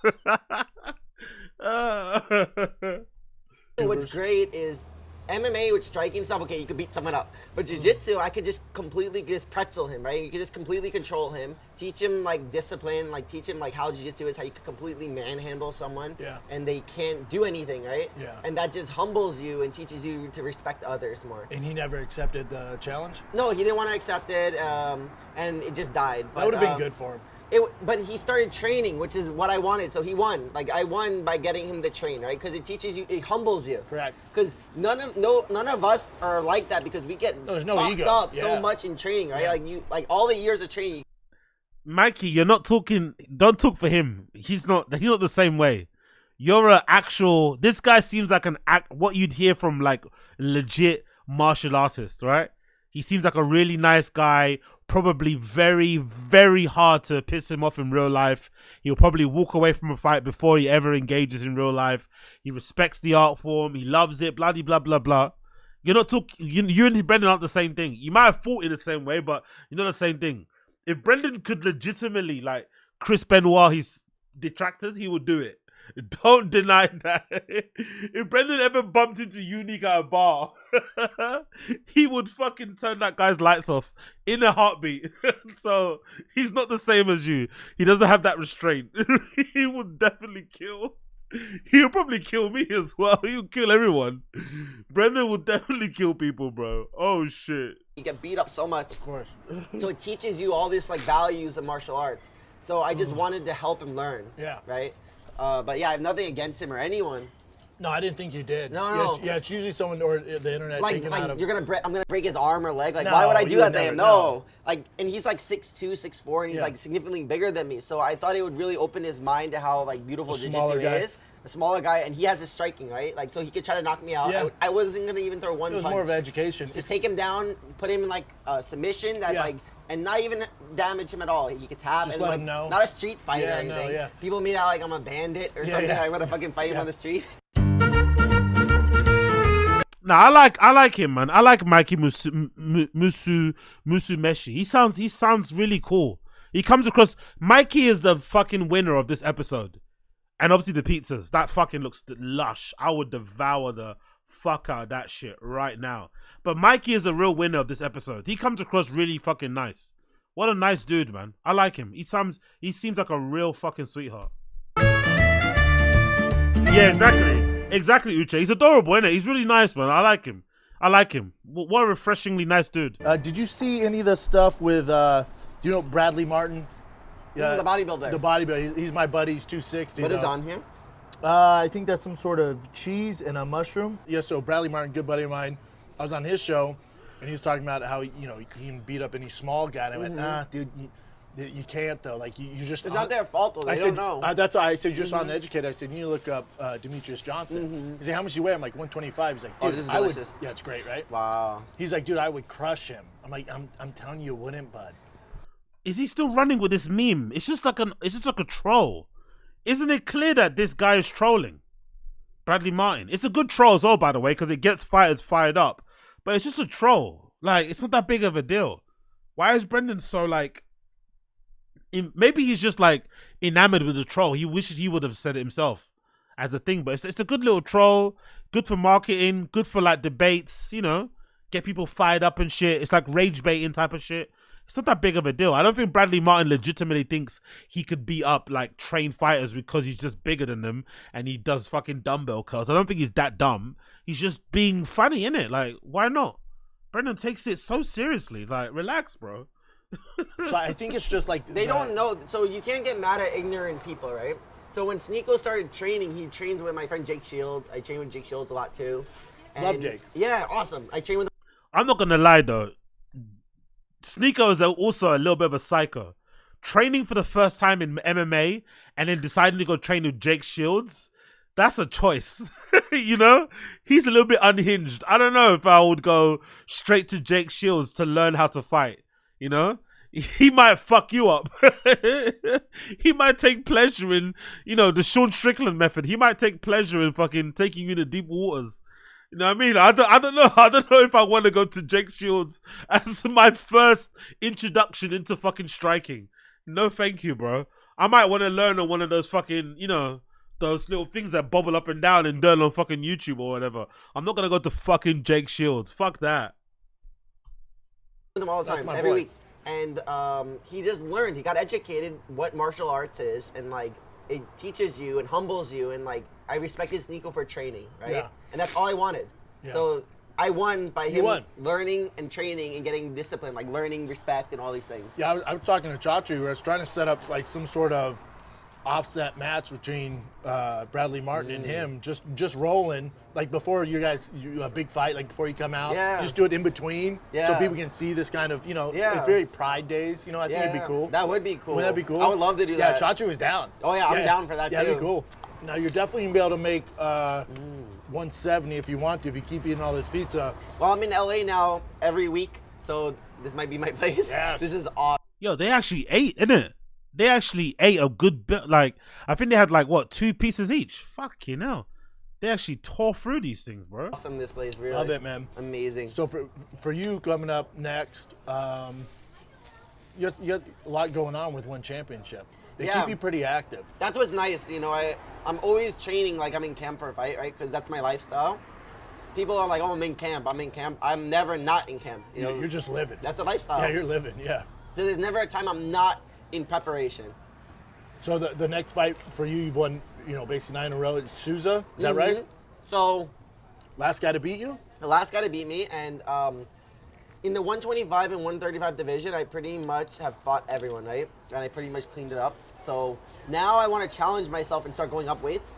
And a lot of people want me to do this as well. And I think it's exciting, just for me, jiu-jitsu is about growing my level. Yeah. And fighting the best people is how I'm going to go, right? Agree. So if I just stay stagnant, staying in my division, just consistently winning, it's not going to make me grow as much as me going up and fighting the best guys in the heavier weights. I also think at the heavier weights, there's some exciting fights. Exactly. And I think that I could show the one beautiful thing about jiu-jitsu that, again, that MMA, Muay Thai, and kickboxing, they can't really show. That size, you could actually, a small guy or a guy that's smaller could beat a bigger person. That's why because jiu-jitsu was started. Because of gravity, yeah, right? Yeah. Like, you don't see wrestling, like a different weight class. You get fucked up, right? Like, different weight. It's actually kind of refreshing. The guy's so knowledgeable and so sweet and so, well-spoken that it's almost making Brendan shut the fuck up. He can't really interject as much and rabbit on. He can't really waffle or lie or embellish because he'll pull him up on it. So he's actually letting the kid talk, It's kind of, it's actually less. That's why I'm actually confused why he's got so many damn votes. I'll read the comments afterwards. I'm confused why everyone hates this. It's not too bad. Classes, you get killed. Stand up, same thing. But in jiu-jitsu, because of gravity that you're on the floor, a smaller guy could roll with a bigger guy. Mm-hmm. Yeah. You got to be pretty damn good. Like wrestling and stand-up, I couldn't give you training. Like, you instantly destroy me. But jiu-jitsu, I could give you training because we're on the floor. Big time, yeah. That's what's beautiful about jiu-jitsu. And that's why jiu-jitsu was created. And that everyone could train, though. Yeah. Like, everyone could train together. And I think that that's something I could show, me being smaller and fighting these bigger guys. Especially at that level. Like, you have to be so talented. Oh, more. Hell yeah. How many? Oh, wow. Thanks, man. Yeah, I think you have to be at your talent level, especially to be competing at a world championship level, to be this small going against these bigger guys. So I think we got to say that. Also, I just think there's not big names at your weight class already, but one for me, and they're my boys, the Rutolo brothers. Oh my God, they're awesome. Both got the same submission on the last card. The Rutolo team. Dude, Fucking those awesome. boys, there's something about them. Like when you meet certain people. That star. They thing check about them. all boxes, Yeah. man. And they have like that knockout punch ability, like how it would be like a McGregor in MMA, Yeah, right? yeah. You know how They just have the it factor. they could just knock someone out at any moment, which is like jiu-jitsu with like the submissions, Yeah. right? Yeah, so they go for it. So that one could be fun. Just throwing that out there, Chatri. You could do it. Just throwing that. I'm matchmaker now. 100%. I'm your matchmaker now. You'll be a sick matchmaker. Yeah. I'm your matchmaker. I'm your Huckleberry, huh? Yeah. So, and because you got guys that at one championship, that do different weight classes. Yep. They're world champion. Yeah, exactly. And like I said, my whole goal now is just challenging myself, getting my jiu-jitsu better, right? So I want to fight these guys. I want to go to war with these crazy high-level people and see how good I can be. Because at the end of the day, I'm going to look back at what I did in my life, and did I challenge myself? Did I do what was harder, or did I just stay easy and just do what's easy? Comfortable, right? yeah, easy. Well, and that's what gives us He's like the opposite of Brendan, isn't it? He's almost like giving Brendan life lessons. Highs, right? Because you know how it is. Like, we get highs when we fight, right? And then eventually, when you just do the same thing over and over, you don't feel it anymore, right? Yep. So what gives us feeling is uncertainty. Yeah. Like those obstacles, something that we doubt ourselves and we don't know. I love how he's talking to Brendan like he's an actual martial artist or an actual, he's not. He said he didn't really care about MMA. He did it for the money. He hardly rolls. He hardly trains anymore. He barely even watches the sport when he's actually trying to watch it for his fucking job. It's funny. He's talking to him like they're like kindred spirits. It's like he just happens to do the same job as you. He's not really in it the way you're in it, brother. The challenge. Yeah, but if you just do the same thing over and over, you don't get highs anymore. Yeah, right? I get it, brother. Yeah. And what's crazy is he's gonna do this all by being powered from pizza. What's up, dudes? Kids. What's crazy is you're gonna be doing all this insane Is he acting like the kids said hi? Did the kids say hi to him?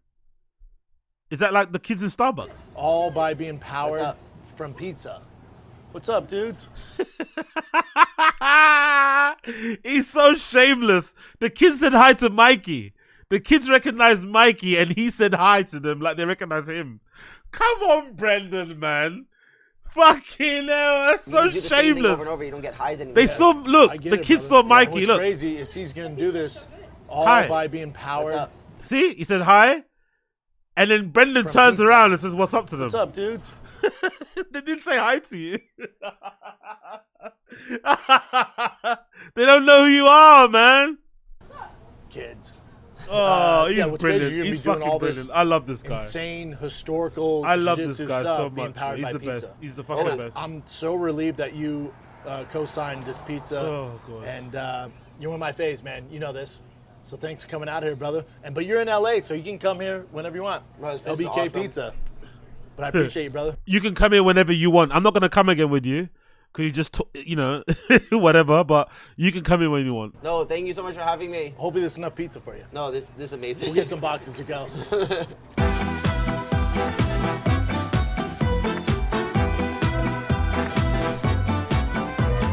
Hey, as shows go, I know it's not a Brendan show. It feels like that was decent, isn't it?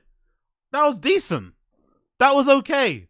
Not amazing. Not out of this world. Not crazy, but an okay show.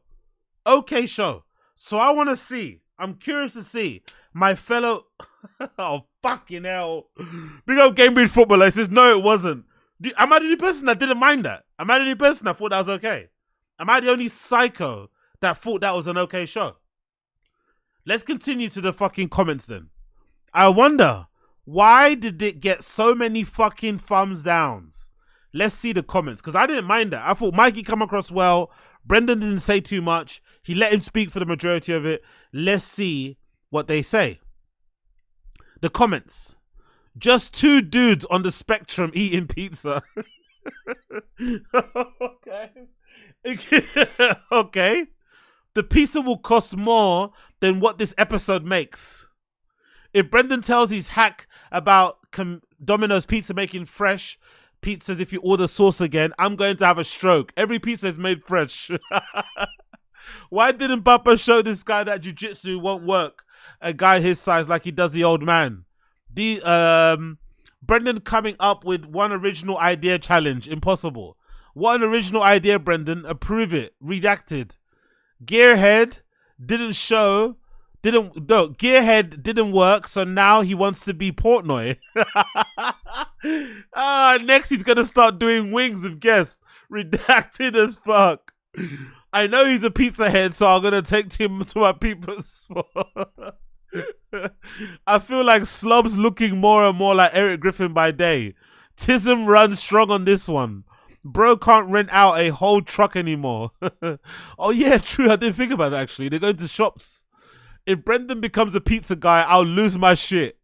Talking about carb loading all year round. Hey, Papa, you built like an armadillo.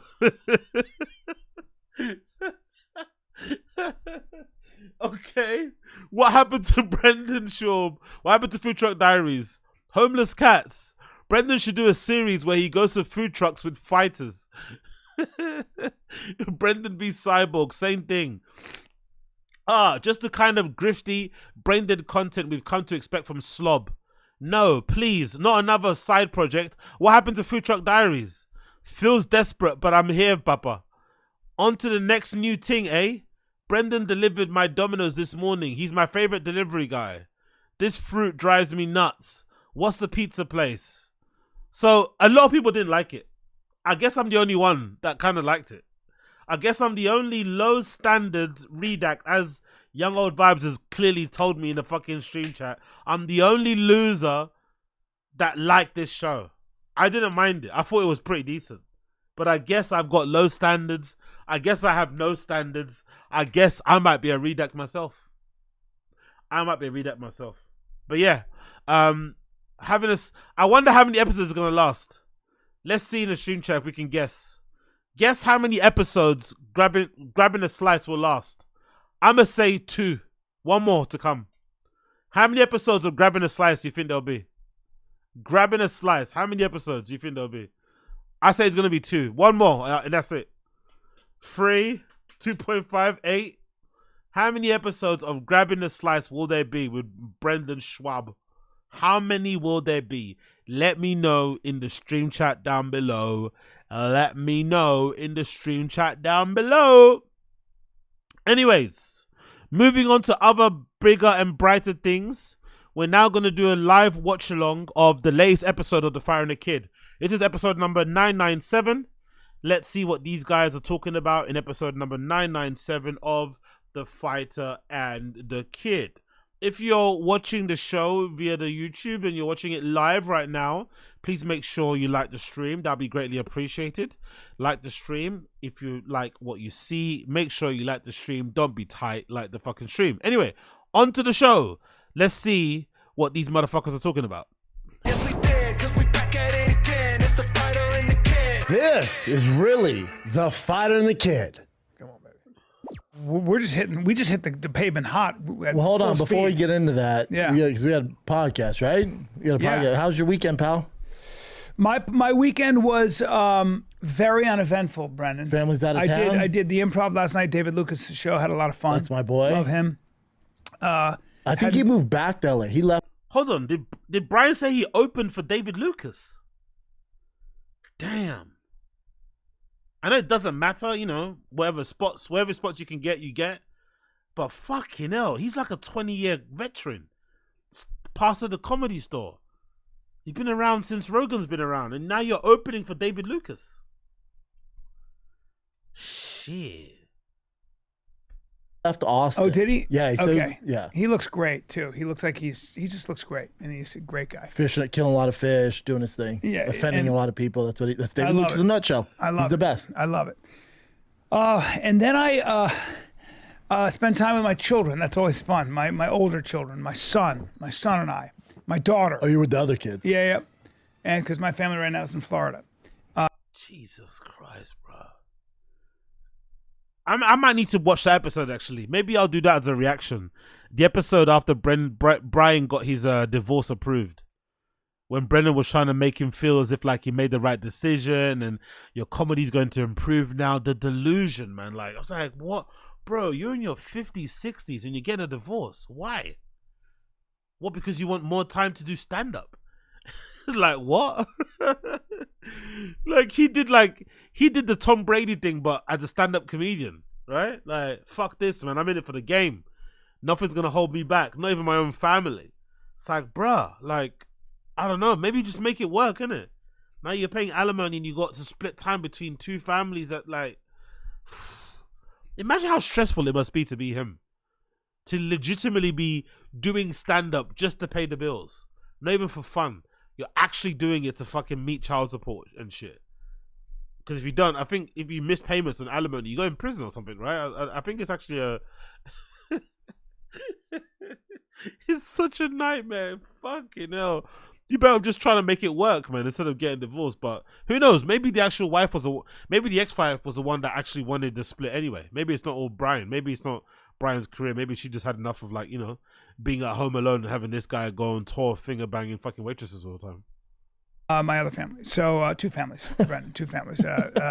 9, 10, 20 dependents. 20 dependents. Got to make money. Okay, here's the thing. Daddy has to be All on the good. road. All good. Daddy's I'm gonna on the work. road. Everything else too. Time to get this bread. Yeah. Just don't relax. That's all. You got. Till I'm 75, I might be able to take a breather. Right now, I'm on a hamster wheel. It's all good, and we're gonna be fine. There's so guys. many comics crushing at 75. Oh yeah, dude. I mean, Oh, the one thing yeah. about it is people. Oh, love yeah. old people. Anyway, This explains a lot about him, innit? This explains all this this constant need to be viral. He's trying to compete with all the new people out there and be relevant. It explains, doesn't it? He actually needs it. Like, this also explains why he was super depressed when that Netflix is a joke thing was happening and he wasn't there. Like, he needs this. Like, he needs comedy to work. Like, he can't... Brian can't afford to just rely on podcasting. It's not enough money. Especially the Fire and the Kid nowadays. They're not making nowhere near enough money to just allow him just to do that. Do you know what I mean? That's probably why he's so nervous and shit. Fucking hell. that's right. That's my joke. Every time I hear young people go, "I want to change the world," I'm like, "That's code for I want to kill old people." Yes. Anybody over 50 has to die. Yep. So, and then I had some time off. What a Wagwan rodeo, brother. Wagwan, my guy. What about the dad? I don't... As much as I like to tease Brian about the dad thing, I think most men, especially at that kind of age, there's a kind of pride involved too. I think Brian's dad's always going to be there for him if he needs. But I also don't think the dad's going to, you wouldn't want your dad to like help you pay, help you look after your family. Even if you got 2, that's your family, not his. So I don't think that counts. Maybe the dad looks after them. Obviously, when they go on holiday, everyone gets first class seats on fucking daddy's fucking paycheck. You don't have to spend a single dime while you're away with him in fucking Egypt and shit. But I think day to day, he probably handles his own bills. But they still get paid handsomely. Didn't BGL say that one time that Brian got like 20 grand or something plus a month? They get quite a bit. Like T5K, despite the views, despite the downvotes, despite what everyone says on the Reddit, they actually do make quite a bit of money through the ads. So they probably still get quite, they're probably still well off from that anyway. So he's able to look after himself that way. But I don't think daddy helps with the day-to-day payments of the family. I don't think so. No way. Maybe inheritance when daddy fucking passes might help, but I don't think day-to-day daddy helps. I don't think so. Off during the... You have to be real shameless. You'd have to be real shameless to be like, "Father, I need money for the alimony." You have to be real shameless to do that. I don't know how shameless rich people are, but to actually ask your dad to help you pay like child support, like, evening. I'm surprised I didn't call to you. pay, to get you out of prison, to get you out of bail, cool. To pay for a parking ticket, cool. Help you buy some drugs, cool. But are you really gonna ask your father to fucking, get your kid nappies and shit? Really? Oof.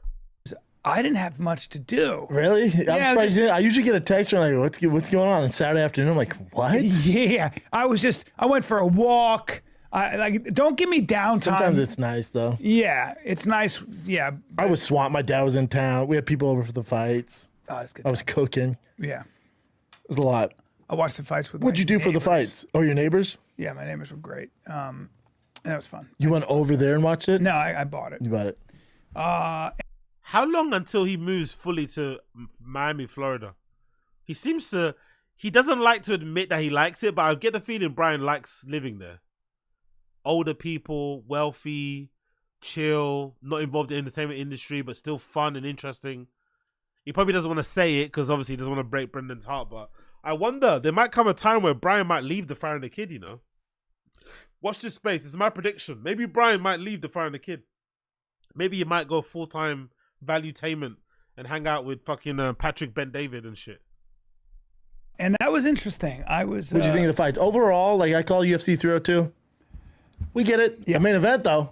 Main event. That's all. Main it's like event. The rest of the card was so boring. I like Kevin Holland's armbar. Fantastic. Fantastic. That was a minute 20 of the card, and you're like, all right, well, then all decisions. Yes. The Nico Price Morano fight, to me, very, very boring. That's okay. Morano had 2 weeks' notice. Morano's a good example of never judge a book by its cover. Don't pick a fight with a guy when his shirt's off. If he looks like your gardener, he could be, he could be Morano and piece you the fuck up. Yeah, you don't want to, he's tough as No, you don't want to mess with him. But, I mean, when you look at guys like that, you look at his body and you're like, Wow, that's interesting. You're a mini Cain Velasquez, and we know how good Cain Velasquez was. In his prime, I think greatest heavyweight to ever live. I would agree with that 100%. 100%. I mean, he was just. But every time I see his body across the ring, I'd be like, oh, damn, that body. You're gonna beat the shit out of this guy. And then just never got tired. Yeah. Isn't that like a weird sentence anyway? In his prime, he was the greatest to ever live. Isn't that almost like an oxymoron? So give me co-main event. So, okay, Strickland, you want me to get into it? Paulo You want Costa. me to get into it? First of all, how'd you score it? Just make sure you're not in cahoots with that terrible judge. Strickland won. I don't Shut out 5-0. Yeah, 100%. So finally, Brendan is now allowing Brian to talk about UFC and MMA. For a period of time, he didn't like to talk fighting on this, but I guess because now Shub Show is quote unquote independent, he can just, he probably feels like he can say whatever. But this is what the show was always like. The Fire and the Kid was basically Brendan kind of being the one that's in the know because he fights and Brian not, but then them kind of debating and arguing about fights. But for some reason, he started to get a little bit uppity and feel like, Brian wasn't worthy of discussing fights with him, when the reality was, even though Brian doesn't know as much as Brendan, he would predict fights way better than Brendan anyway, because he actually would watch fucking cards and, analyze the fighters a little bit and come to a pretty cool or pretty, well thought out fucking conclusion as to who would win and how they would win. So it's an interesting change in the T5K. Well, and Strickland won because Paulo Costa decided. Paulo Costa has never been the same fighter after he got humiliated by knocked out by Izzy and humped. He never has been the same. He fighter. got humped. He got gun shy. I don't know what happened. He stopped fighting. What he used to get in there and start throwing like it was a bare knuckle brawl and got in your face. He was so hard to fucking deal with. Even remember Yoel Romero? Correct. Yeah. I mean, just a nightmare. Those days are done though. Those days are done. Everyone always gives me that. Even in our group text with Rogue, everyone's like, dude, but if he brings that same tenacity when he fight Yoel, I'm like, but if you're talking, I'm sorry, you're talking. Oh, was that a Rogan mention already? 3 minutes in, was that a Rogan mention? Fucking hell. Those days are done though. Those days are done. Everyone always gives me that. Even in our group text with Rogue, everyone's like, dude, but if. Oh, he didn't say the full word Rogan, but he meant to say Rogan. Fucking hell, they don't ever miss a chance to mention that guy's name in it. He brings that same tenacity when he fight Yoel. I'm like, but if you're talking, I'm sorry, you're talking 5 years ago? This is the thing that really drove me crazy about that fight. It drove me crazy about that fight, where I was like, dude, I mean, our boy Strickland is standing in front of you with his legs essentially locked. And I know he's throwing. Great, he's throwing bones. Can you just dive at his ankles, dive into a double leg, dive into a single leg, do anything, drop level, and just grab him around the legs, bring him to the ground. You're a black belt in jiu-jitsu. You have, what's his name? Henry Cejudo's coach, who wrestled at ASU. Baracine? Yeah, he's there. He was quiet. I was waiting for him to be like, hey, dude, shoot a double. Just shoot a blast double. Was it drop level? Do anything. Just grab him. It's not. It's just. It's always. And I get it. And as far as technical wise and game plan wise, if you're fighting Strickland, I guess if you think you have an advantage, take him down. Yeah. But it's just not what he does. And it's also like when you watch Justin Gaethje, it drives me nuts when people are like, I don't get why he doesn't shoot a double. I'm like, he doesn't do it. Stop asking. But you have to be able to adjust in a fight. If you don't adjust in a fight like the way then you're going to lose. And then guess this. So then I'm watching him and I hear his coach, his corner say, follow it up with the right hand. I don't know what you're talking about. I have no idea what he's saying. And then because he was throwing, he was having success when he stood his ground and threw more than one punch. Right. He kept throwing single punches, right, which is never going to work against Strickland. So his coach going, follow it up with the right. You can't just throw one. It's not working. Yeah. But the biggest, But did you see the third round where he's? I saw all of it. I'm with. Let me get to your point there. I'm with you. He's such a obnoxious cunt, isn't it? Like, as far as like, let's say you don't know Paulo Costa, you don't know anything. You're like, well, why isn't he shooting? Why didn't he take him down? You got to realize Paulo Costa's biggest liability is his cardio. You saw it in Salt Lake City, Utah. There is nothing more tiring than shooting a shot, even if you getting into a wrestling match. Well, there's nothing more tiring. Yeah. There's a reason why Justin Gaethje doesn't. There's a reason why a lot of guys don't do it. So for Paulo Costa, you're going, yeah, but you can. They don't not shoot. Justin Gaethje doesn't not shoot because he doesn't have good cardio. he said he doesn't shoot because he doesn't want to shoot. He wants to win via knockout. He likes swinging and banging. Even though he can wrestle, he doesn't want to wrestle. It's not because he doesn't have good cardio to wrestle. Again, I could be wrong, but that's what I surmise from the stuff that I've read and heard.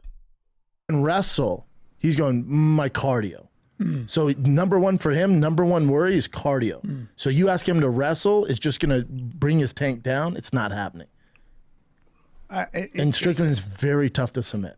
Yeah, he is. Very tough. It's such a mystery to me. And then when you get back up, now your tank's half full. Oh, and Strickland gets better, and he's going to keep coming. Yeah. So now you have less time to work on your game plan. I mean, I guess run marathons. I go to the Diaz camp and do triathlons. I don't know. No. There's body nothing. type. No, you have to do what got you to the dance. You have to do what your set of skills, whether you become champion or not. Press the action. You got to. Isn't that like a weird way to kind of approach fighting? It's almost like isn't it kind of defeatist? All I know is what I know, and I'm just going to stick to that.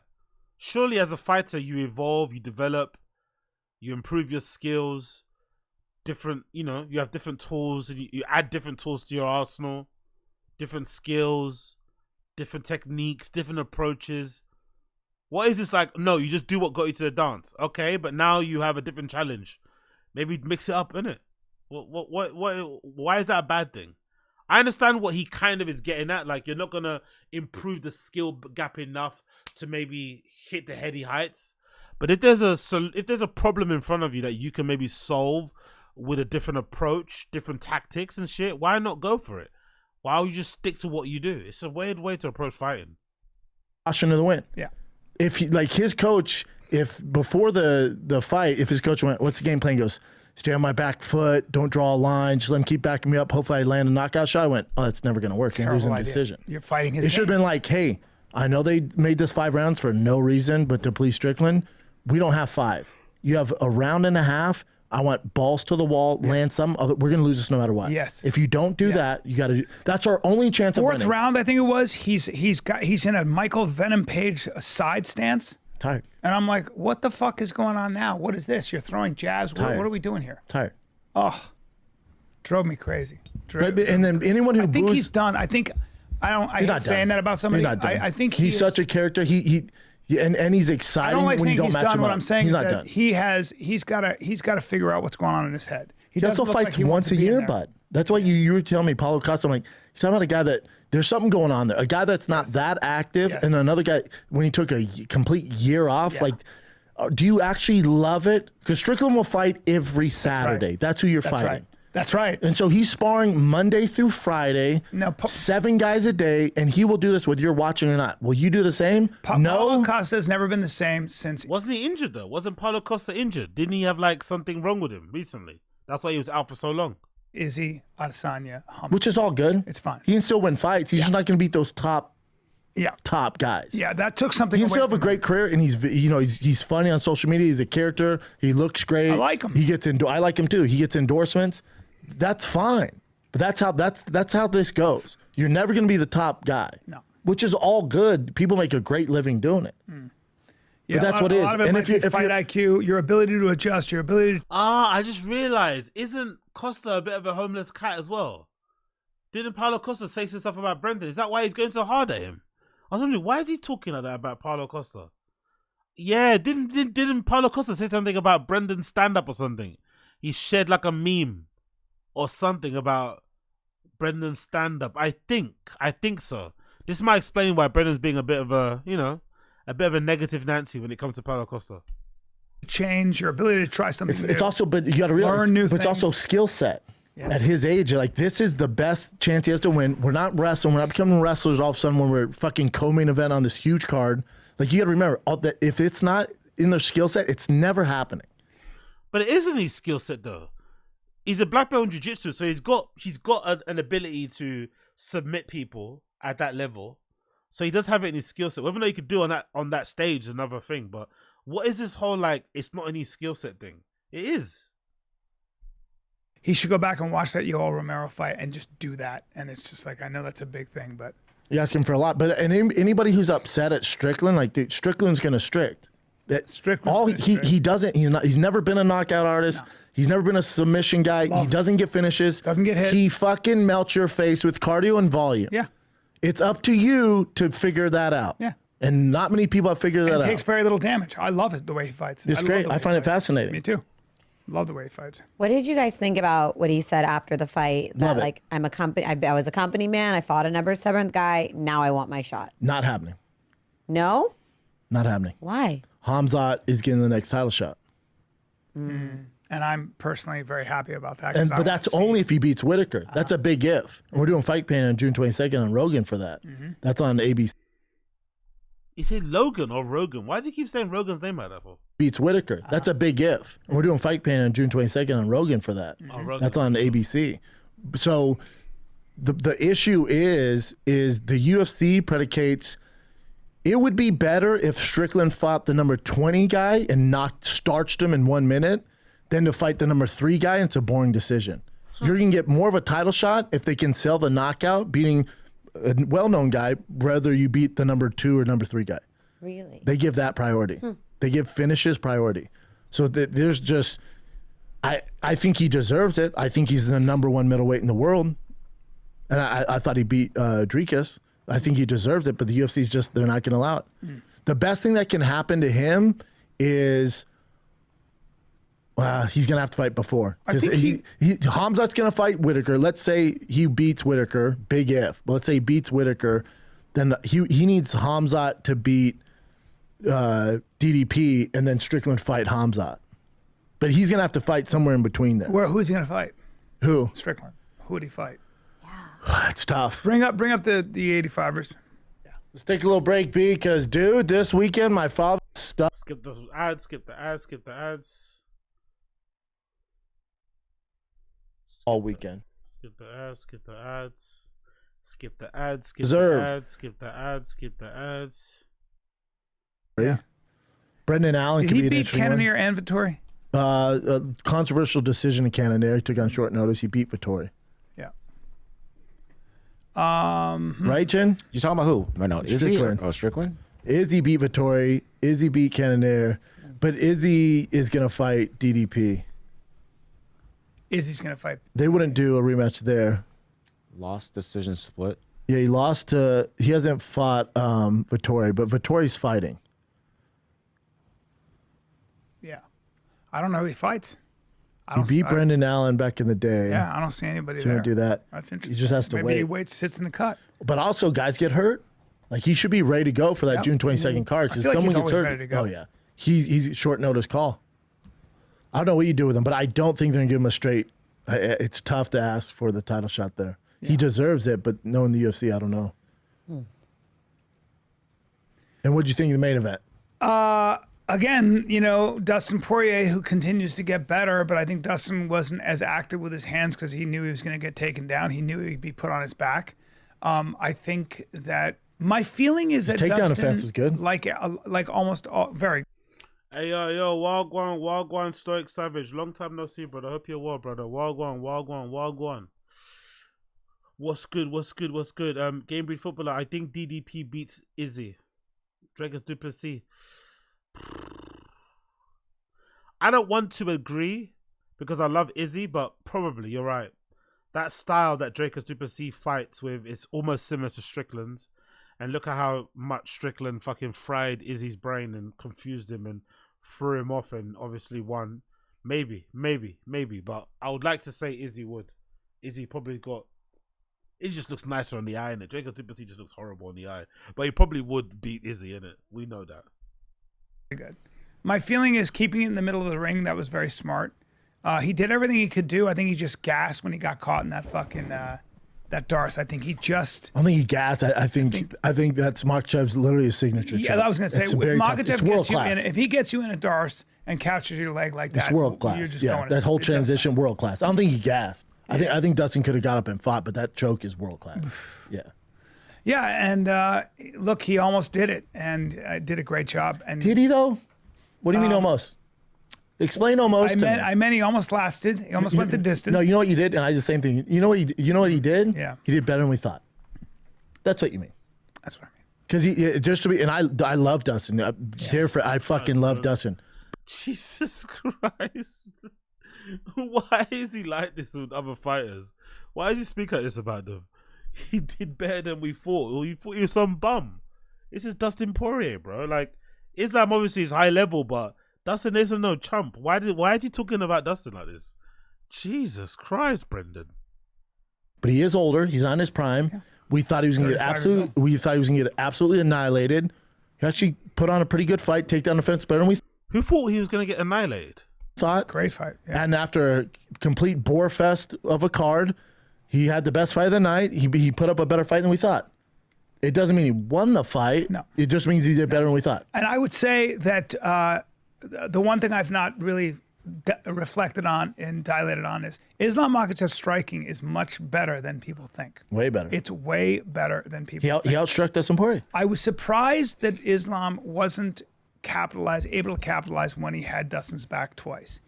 And if that had been, I know this is a big thing, but it's almost like bring Gary Tonin into your fucking camp. And if Gary Tonin gets your back or Gordon Ryan, you're 100% tapping, which is the two of the best guys to do it. Man. But I mean, the scary thing about that Islam fight, and it was a good fight, and obviously Dustin did really well up until the end, but high level shit is always small margins. The really scary thing about that fight, I thought, was more so the Khabib side, about how Khabib ran through Dustin. We almost forget, or time moves on, especially when people retire and not around anymore. We almost forget how good Khabib was, man. Like, Khabib was really high level because he made light fucking work of Dustin Poirier, right? Like, god damn it, bro. And Dustin took Islam to the deep water, so imagine what Khabib would do.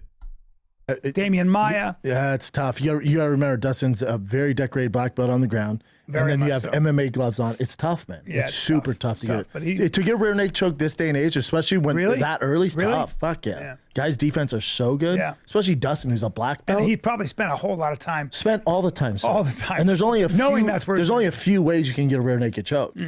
I thought he could have transitioned an arm bar early on, but he didn't want to risk it. Right. He was just dominating him on the ground. Yeah. He pulled an old school switch, which was amazing, on Makhachev. I was like, that's a fucking old school switch.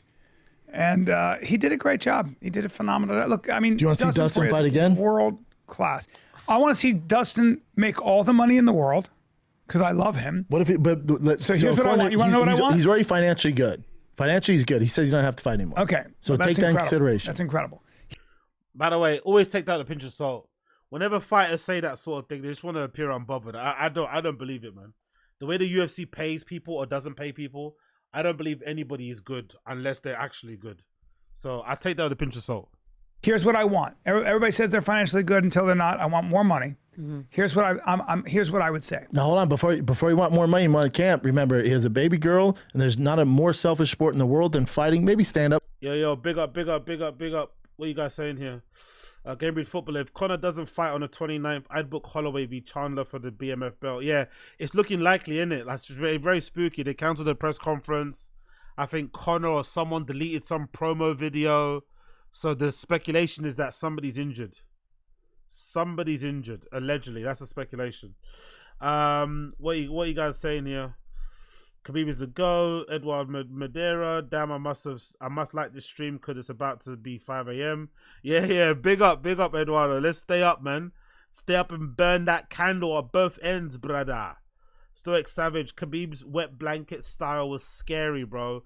There's nothing worse than that frustration when a man just holds you, sapping your energy and preventing you from doing anything but avoiding it. Yeah.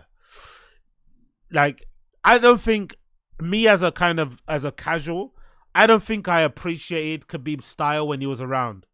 I think he used to annoy me, just how dominating just how much he dominated. But I never really appreciate how good he was at that. Constantly just. And that's the thing. He got hit quite a few times. I forgot what particular fight it was, but he could take a punch as well. Innit? He's got a fucking good chin, so it's not like if he kind of tries to take you down, you can catch him on the inside.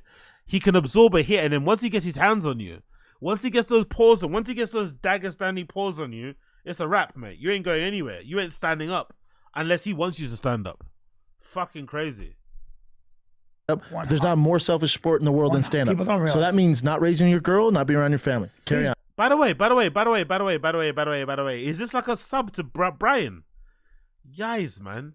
He does this quite a lot, innit? This like weird virtue signaling thing. If Brian did that to him, he wouldn't be too happy. I don't like this sort of stuff, man. Like he's trying to what? Like embarrass Brian and make out as if like he's not a good dad because he does stand up and he's pursuing his career and shit, and he hasn't quit like Brendan to spend time with his family, allegedly. I don't know. I don't like this.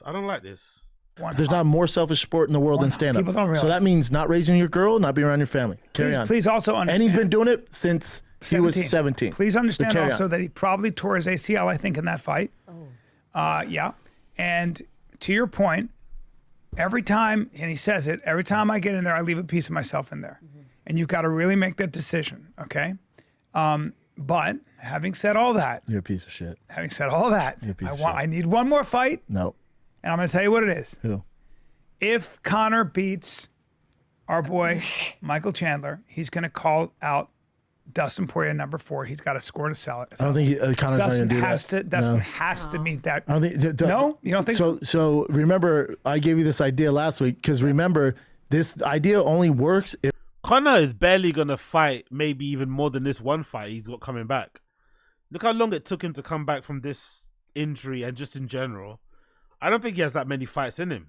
He probably just wants to do it for the fun of it, for the, he clearly loves MMA. He clearly loves UFC. He clearly wants to be back in the octagon, but long term, he doesn't really have that many fights in him. I don't think Connor. No way. This Chandler fight is on its fucking, is literally hanging by a thread anyway, so. if Dustin won. So it doesn't work if you lose the title because Connor's not going to just fight for the fuck You of think? it. Oh, so you think Connor's going to call out Islam. Oof, that makes sense. Because he wants the title. He wants the big boy numbers. So he wants all the money. That's true. He's not going to be like, you just lost. I'm coming for you. That's right. That's right. If he won, the Connor fight's there. But now it's like, to Dustin's point, he even said this. He goes, I'm not fighting for belts. So if I'm not fighting for a belt, I've done everything. It's just the 50th fight of a guy. Like, who do you want him to fight? I thought maybe the one thing that get him out of bed, maybe if they did Max Holloway at 55 for BMF title. But then again, it's like, you already beat Max and you left a piece of you in there. That's fucking really risky for your But head. outside that, I don't see anything. Like, I hope he retires. You can see, I feel like Rogan got a little choked up too. Yeah. Because he realized that this Yeah. great man. Could be the last time. Yeah. It's like, I got choked up. Like he's a thing of beauty, man. And, He's the best. And if he's Hopefully he's good, done. Hopefully he's all I set hope and he's so. done. So you say hopefully he's done. Yes. My question to you is, how, like, being a father, having a kid, and being a UFC fighter, how much does that handicap you kind of going into Remember, I don't know. I didn't have a kid when I was Right, fighting. so you didn't I don't. know. But you're going It up against a guy handicaps who me doesn't have a kid. with stand. Think about it. I'm off the road. I can't even do stand up. It's so now. It depends what kind of father you're gonna be. Yeah. Fucking hell, bro. He's so offensive, even without even trying. I quit stand up to be a better father. Then you fucking zoom into Brian, looking at him like, bro, why are you gonna do me like that for? Why are you gonna bait me up like that for? It depends what kind of dad you want to be, So if you don't love your kids, you do stand up basically.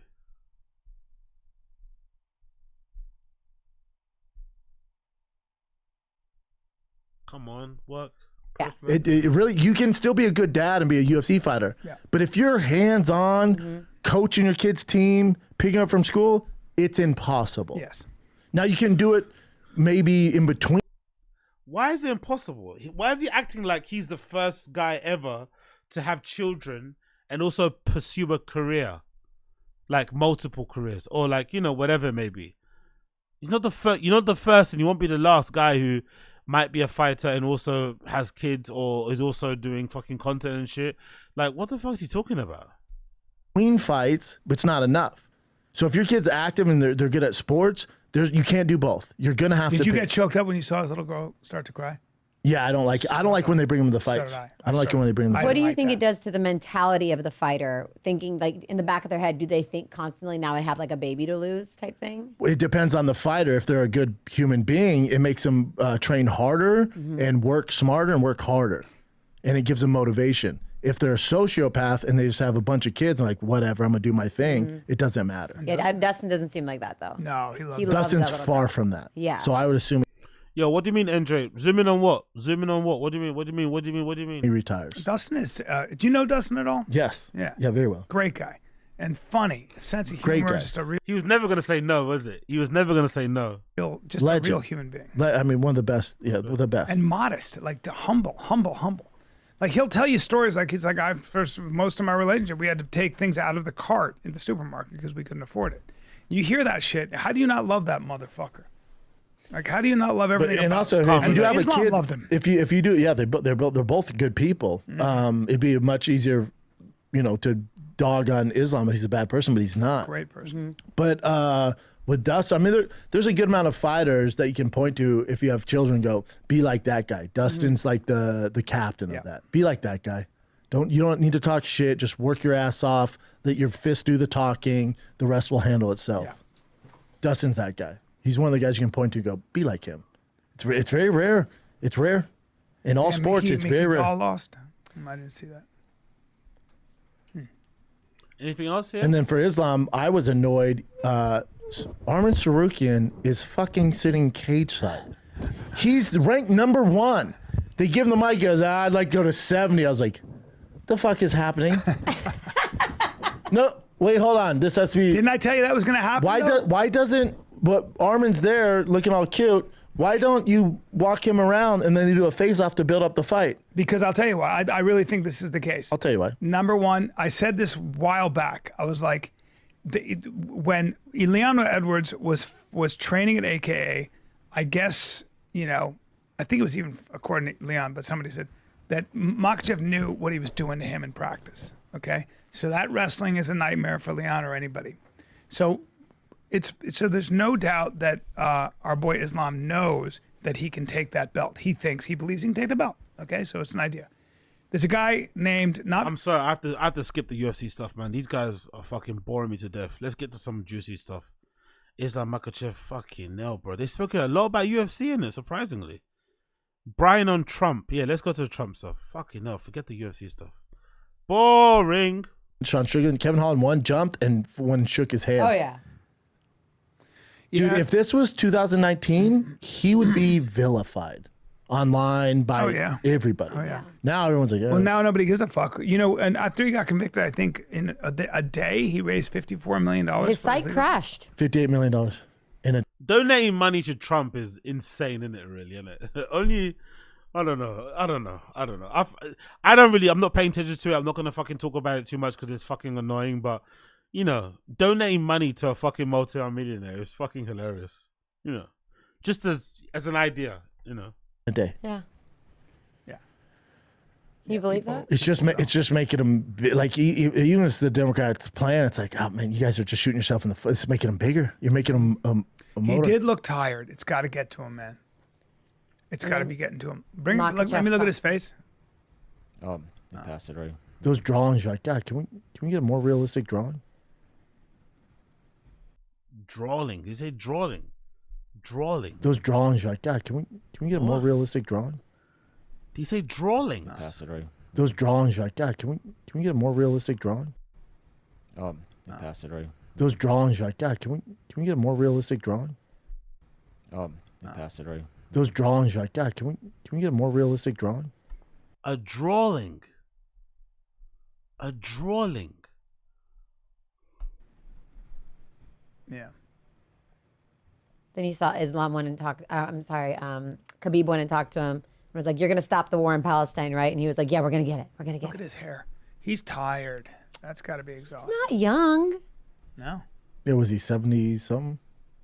Yeah. 70s. They're How gangster is it? You get convicted of however many charges, and Dana's like, "Come to the UFC's, I'll say less." I know. And then the crowd just like, he comes out to Kid Rock, and the crowd's like, "Yeah." By the way, when they say 34 indictments, you got to remember that's 34 checks. So every time you write a check, it's not like 34 laws. It's like what you did. It's really interesting. So how many times he paid? But he broke the law. What 30? Like what are these excuses? Yes, the whole thing is a bit of a sham, cool, but it's still a fucking dumb thing to get written up for. Do you know what I mean? It's so easily avoidable. But the guy is such a crook. He's so lazy, so entitled. Whatever it was, he didn't do it well enough. Like, using campaign finances to pay a prostitute is fucking insane. Like, come on. Like, any way you cut it, it's fucking wild. Like, of all the money you have available, you have to use that. Like, really? Hush money to a porn star. He's like, look, and they are, what the idea was, you paid hush money. Like, Stormy Daniels must have made a lot of money too, innit? Stormy Daniels has had a fucking, ever since Trump, the best thing for Stormy Daniels was Trump being president. Honestly, like, did anybody even speak about that woman before fucking Trump became president? She's had a fucking good life, man. She's had a fucking good life. Pretending to be a victim. And then just like rode the gravy train all the way to the end. And still, anytime his name gets mentioned with hush money and breaking of the law and cheating on his wife, like, she's the one that gets mentioned. It's a pretty good life, you know, for an older lady as well. It's a pretty good life because what else is she gonna do? She's not gonna fucking invent anything, right? She's not gonna become a fucking CEO of a company. So what better way to kind of, you know, keep the lights on than, you know, telling old stories about the one time you fucked Trump back in the day. Like, no, not a bad gig. Not a bad gig. Money, which means that's an election interference. Now, on the appeal, that's a federal issue. Correct. But it was a state thing, issue. so it could very well get thrown out. Yeah, get thrown out. Yeah. No matter what happens, it's just making them bigger. It was always considered a very weak case that Alvin Bragg brought. Yep. The question you have to ask you as an American, whether you're on the left, whether you hate Trump, is this is going to be a weapon that's going to be used against your guy? Correct. So it's not good. None of it's. No one cares about that though, do they? They're just addressing the issue at hand. Really, no one cares if it's gonna. That's the problem with fucking, you know, partisan politics and shit. No one really cares about all that shit. Big up NJ Ranger. It's hack to say it, but if he was Blag with 34 felonies, what wouldn't these two MFs be saying about him? Exactly. It's like, oh, my hair's itching. I understand. If you're a Republican, this whole thing's a farce. I get it. But also, the guy committed crimes. You know what I mean? That's what happens. And if he wasn't who he was, exactly, NJ Ranger, if he wasn't who he was, if his fucking, you know, if the color of his skin was different, the reception and the conversation around it would be completely different too. It's just a weird. I think the people, the freaks are the ones outside the courtroom. The ones that have been crying and shit, like, what the fuck? The ones that are crying outside the fucking courtroom. Like, I think Tim Dillon spoke about some of the Asian people crying. Just in general, fighting and crying. Like, what the fuck is wrong with those people? It's good. Yeah. What Biden's doing, none of it's good. Well, Biden's son right now is on trial, and he's got 3 cases. One is civil for child support he owes to his ex-wife and his kid, to the tune of millions, tax evasion, and gun charges. And he's going to get convicted, man. I love Biden. He's like, hey, comedy podcast. It's meant to be a comedy podcast. Can we make some jokes? No one's coming to you guys for fucking political talk. No one's above. Come on, bro. Let's fucking fast forward this shit. Oh my God, bro. A staph infection. That's the other thing. On his shin, right? Enough. On his leg. So bloody hell. You see, Connor didn't show up to the press conference today and canceled all media for the rest of the time. Why? For UFC 302. Why? We don't know. We don't. There's supposed Did he cancel all media or just that one media? I don't think it's all media. to be a press conference today in Dublin. Connor was like, I'm out. Was it because he's focusing on training? What was it? No, he committed to it. We don't know. Was it him or UFC's decision? The sources are saying it's him. We don't know. Is that a legal thing? We know. No, we know it's bad because the UFC hates canceling stuff. And Dana flew all the way. Dana flew to Dublin, and then Michael Chandler Sunday morning got word Sunday morning that it was being canceled. So he was about to get on the plane. They stopped it. So something really bad's going on. Yo, Eddie D, why are we waterboarding ourselves watching this? LOL. At least watch D'Elia and Callens act out. The reason why we're waterboarding ourselves by watching this is because somebody once told me, in order to laugh at Brendan, you have to watch Brendan. So in order for us to earn the right to laugh and point and laugh at him when he's said redacted shit, we have to earn the right to laugh and point at him. And this is us earning it. We are being punished by the Lord above for laughing and pointing. We have to earn the right by watching this. I know, it's terrible, I know you want to throw yourself out of a window. I know you want to throw yourself in front of a car, in front of a coach, whatever it may be. But this is what it is. This is what it is. Okay, this is what it is. We don't nick it. We don't fucking cherry pick clips here. We watch the full thing. It's brutal. I know. It's redacted. I know. I'm torturing myself. I can feel part of my soul dying, but we're already halfway through. Let's keep strong. Let's maintain and keep on. Injury? No. What do you think? to cancel all media obligations, there must be some sort of I think anything. I feel a little bit depressed. It shows so bad, bro. It's so bad. I feel a little bit depressed. Oh god, this show is fucking terrible. Honestly, every time I do this watch along now, I start to realize that maybe I was wrong about my earliest, my earlier fucking thoughts. Like, oh yeah, the show was good when I used to watch it. Maybe it was never good. Maybe I just catched it. You know when like you watch things for the first time?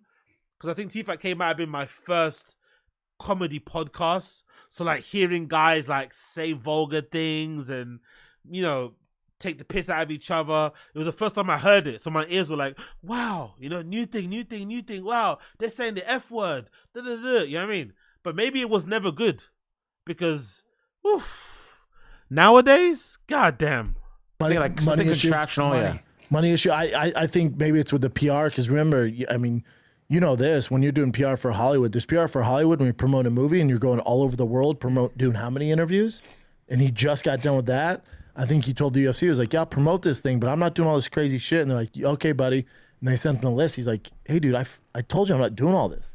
And then someone said something, got mouthy. And I think Conor was like, hold up. Oh, you're forgetting I don't have to do this. I'm just doing it for the fuck of it because I'm bored at home. I have all the money. I'm not doing any of it. I'll show up to the fight, but I'm not doing any of this. Wow. That's what I think happened. I have no insight. I don't know. We talked about the Sun Shop show. So rumors are a bunch of there's a different rumors out there, but one of them is potential drug test failure, and then that one does make sense because remember, if it was a drug test failure or an injury, the UFC would come out and say that off the top. They're not just Dana's not going to fly there. Because trust me, when you fail a drug test or you get Dana injured, would know first, right? The very first person who finds out at that magnitude of a fight is Dana White. He wouldn't get on a plane. It's something more personal between Conor and the UFC. Now, and drug test doesn't make sense because Conor's not going to say, oh, I'm not going to go to the press event because they might drug test me. Because I don't know. This whole Conor thing anyway, I feel like they rushed it. I don't know what's the rush with him coming back so soon? Like, why does he need to fight so quickly? Like, Chandler wants to fight. He doesn't mind, he's not fighting for a title anytime soon anyway. So what was a rush in getting him back? I felt like just the other day, we saw Conor on like a piss-up tour. Clearly banging coke, smashing lasses and shit, having a good time. And then suddenly he wants to fight again. I get he wants to fight, but what's the rush? Give him like, I don't know, a year to kind of get out of the system and get back into the swing of training again. I don't understand the rush, like the quick turnaround. Like, why are they so... What's the eagerness to get him back in there? Maybe it's the ESPN thing. Maybe it's a thing to do with business or with the WWE link up. Maybe it's like a money thing that they have to get him back to get more eyes and ears on UFC viewers. Like, what is the real need to have him back? Like, I don't know. Maybe I'm dumb. Because the way it works, okay. So if you're not going there, we're gonna show up to your house. You have to do it. No, I'm saying like if you already got flagged for a drug test, then you couldn't fight. Again, they work for the UFC. The UFC would have called Dana before they even called Conor. So that's the thing. That doesn't work. Then you know what I'm saying? Like I'm with it, and it's fun for us to kind of come up with something, but that doesn't work for me. There's all those videos of him right now, like out partying and like people be posting them, but like that wouldn't be it. I don't know. Yeah, I don't know. It's not good. It's not good. I hope the fight still goes on. Because that's International Fight Week, too. They usually put some big fights on. So you're going to have to come up with a replacement. I don't know. It's not good. So it's a purely, big up Warren Kino. You think it's purely a money thing? The UFC must be hurting, isn't it? That they need to rush. Like, it's already risky anyway because of Conor's track record. he's made more money than God, so he doesn't need it. He's living this different way of life that he's not, conducive to maybe being a fighter anymore. It just seems like a lot to gamble. You're putting all your eggs in a very, in a very whole-filled basket. It seems like a very odd one, to be honest. I don't want to get me wrong. I'd love to see him fight again. Connor's one of my fucking favorite fighters of all time. But, are we surprised that these issues are happening? Are we really surprised, really? Let's be real. Didn't we see the video of him just the other day in a bar somewhere? Was that a recent one? I don't know if it's recent. Where, like, he's with his missus and he's, like, making her kind of bend down to, like, suck his dick or something. He's in a club. Was that, like, a recent video? Or was that, like, an old one? Even the video the other day that he did on, I think he streamed on, like, Steak on Kick. The one where he was smelling the Guinness. That was a little bit weird. Like, oh, I'm in camp. He was really, like, frothing. He wanted to fucking have a drink badly. Like, I don't know, man. He's not in like that. He's not locked in it. Old Connor would have been able to just sit there surrounded by coke and whores and drinks and not done anything. But he looked like he was really itching. Like, if that camera was off, he would have definitely had a sip. So it's like, are we surprised that this is happening, really? Good. So that press conference got delayed. Hopefully it doesn't delay the fight. Mike Tyson, Jake Paul is off. There's no future Or date postponed, yeah. Tyson had an ulcer or something? Sure. Oh, you don't think so? Sure. Well, he had a medical emergency on a plane. No doubt. What do you think, B? I don't know. That's why when people are like, oh, what do you think is happening in the fight? I've always told you, I don't know the rules. I don't know the shenanigans going on. I can't tell you. I don't know. So you say something, you intimate like you know something.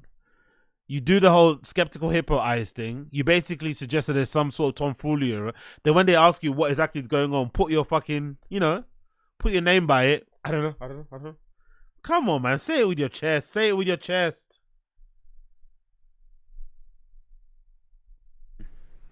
When I saw this, I went, yeah, okay. I have a question. Garcia, Ryan, just to humor me. Ryan Garcia, Jake Paul. Wow. What about it? I mean, would that interest you? I mean, I'd watch. I got issues, though. I'd watch. Yeah, he's so much smaller than Jake, but he's so much more skilled. Yeah, so much more skilled, and he can hit you hard. I don't think he will put his hand on your chin. Oh yeah, no, and your liver. No, Ryan could knock Jake out. Yeah, all day. I don't think it's that. I think the bigger thing is, so if you saw Logan tweeted out and was like, "I'm down to fight. I'll fight my brother." They've always talked about it. When I had Logan on my show, I don't know, 4 or 5 years ago, I was like, for his first fight, I'm like, "Why are you doing all this?" He's like, "Well, all this ends with me and my brother fighting." Like that's the end goal here. Me and my brother fighting the biggest fight of all time. Insane. Oh, interesting. Imagine because fighting your Netflix can be the most watched fight of all time. Years ago, you said you wanted to be the biggest fight of all time. Well, this would do it. So Logan's all right. Tyson's out. I'm in. And Jake put, fuck it, let's do it. Loser has to change their last name, which it's hilarious, but never happening. I think that's more likely to happen than a Ryan That'd be Garcia. interesting. I'd like to see that. My question on the Shop Show for Chin and Casey was, what gets more views? Logan Paul versus Jake? Before you answer, let me throw this at you, though. Logan Paul versus Jake or Jake versus Tyson? Now, remember... Jake versus Tyson. Of course, Logan Paul v. Jake. That'll get the most fights. You could sell it as a fucking Cain and Abel thing. And they generally don't like each other, which is odd as well, by the way. Two brothers that... Or it's mostly on Logan's side, isn't it? Logan seems to be the one that's more jealous of Jake. But yeah, Jake and Logan will definitely do more numbers than fucking Mike Tyson and Logan, to be fair.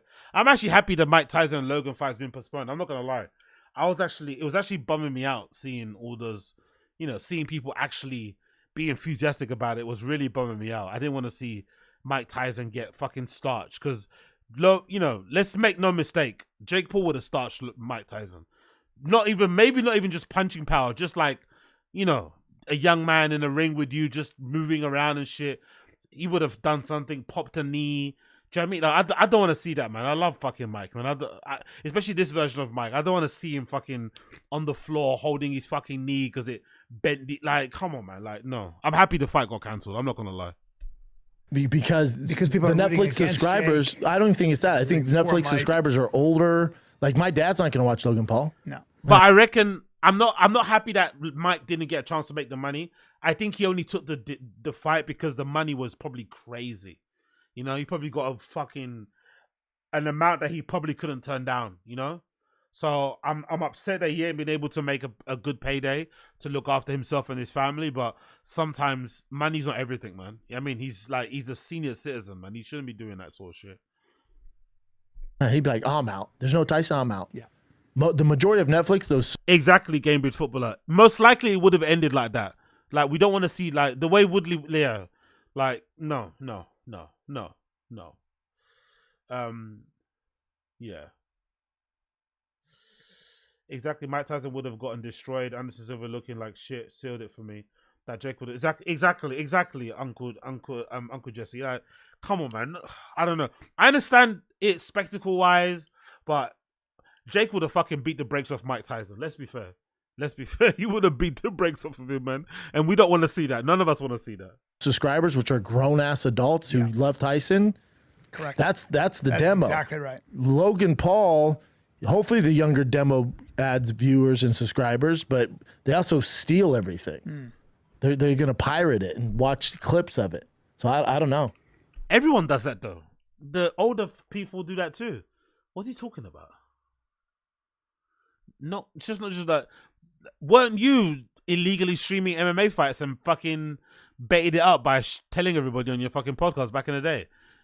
Like, illegally streaming stuff isn't just reserved for the young. Anyone can do it. It's not hard to find them. It's interesting. Interesting is right. My other conspiracy theory was this the plan the whole time? No. It never made sense to me. Really? Nope. I think it makes sense for Tyson because it's just a money thing. Does it? Yeah. It makes the money. Now I don't. I heard. Oh, some you're of the, assuming I you're heard some of assuming these he's not things- getting I heard paid some of still. these fighting these mitt videos hit mitts were like 2 years ago. That's what I heard. No comment. Oh boy. No comment. But I would say You said already what you want to say. No comment. Brendan hates Mike Tyson so much. It's so weird how he's got like this personal grudge against him. Mostly because he didn't rate him as a heavyweight, which is fair. Have your opinion. But he really doesn't like Mike Tyson. It's so bizarre to me. I find it so funny. say this. How do you not think in some dude? Oh, we're going on a let this. It's all good. It's all let me good. put my Sam Tripoli hat on. All right. Do you not think in some weird world that Jake and Mike are friends, right? He fought on his first card. So do you think they're like, hey, we can sell this to Netflix and be massive? And Mike's like, dude, I'm not fighting your young ass. That's fucking stupid. And he's like, no. It gets us in the door with Netflix. Very We're smart. gonna give you a flat fee of $10 million. And then a month before you pull out, my brother comes in. Tyson still makes money. Really? I like the way your head's at. I like That doesn't work that way though, does it? Netflix doesn't give you, especially nowadays. Wasn't there a report that came out that said Netflix is now going to start paying people based on performance and stuff? Production companies are like, they're basically losing money on most things or streaming platforms. So I would assume with those especially with a fight, with injuries and stuff, you're gonna, these people aren't dummies. They're gonna do their due diligence, and there's gonna be probably stipulation in the contract that maybe you might get a portion of a payment on a certain date, but then you have to pass certain milestones like health checks. That's why the fight got cancelled. Basically, maybe maybe the fight got cancelled because that was one of the milestones that they had to check off before the fight gets done, before the other payments get released. I don't think they just give you a flight. Like, no, that doesn't make any sense to me. Big up NJ Ranger. Let me put my Sam Tripoli hat on. Where's Dunce Cat? Yeah, exactly. Exactly. Yeah, where's the dunce at? Exactly. Big up NJ Ranger. like where your head's at. Yeah, because just for the promo to get in the door with Netflix, they're gonna make all the money. You're like, Tyson, we need your name to get in Netflix. They don't know us. We're young. They're boomers. But you get us in the door, they're gonna foam at the dick if your name's on the card. Just get us in the door. Here's $20 million. Tyson's like, and I don't have to do shit. No. Just post videos of you working out and let's do the shit. Do our thing. I'm not. Do you think those guys would do that? I'm not mad at it because one of the things that I noticed is like I'm seeing him hit mitts. I've seen zero sparring from Tyson. Zero. And if you're going to fight, you still have to do a little sparring. But I haven't seen one peep of. I was like, wait, I'm seeing him hit mitts, which we all know is just mitts. I've not seen any sparring footage. None. Not even a little bit. Not even like a still shot of him, because that's what you have to do. Okay, especially if you've been rusty and not see. I'm gonna hold my tongue, dude. Interesting. That's weird. It's all weird. Interesting. It's all weird. God damn it. It's all weird. Duped. Those Jake Paul. That's why we got to get Oliveira in there. Those Paul brothers are tricksters. Couple tricksters. Couple good business. So Brendan is basically trying to say in a roundabout way that he's been told from Jake Paul's camp, because he's friend with those guys, that that's what happened. He's trying to act coy, but he's basically trying to say that Mike Tyson and Jake Paul got into some sort of hustle, some sort of Ocean's 11 scam, where they planned to do this fight, and the whole time the plan was to fleece Netflix out of what, a couple mil, because they knew they were going to cancel it anyway. All right. Businessman. Couple good business tricksters. It would make sense to me if they did something like that. It would make sense. We'll see. I like the It's way interesting, you're. though. I know that you always had skeptical hippo eyes from day one. I never gave you guys that. Never. You were like, None of it sat right with me. none of it sat right. Why would he fight a 56-year-old man? What? 58-year-old. What? 58-year-old. Right? If you're like, look how. But how is that so like crazy? How old is Anderson Silva? Isn't he like in his 40s?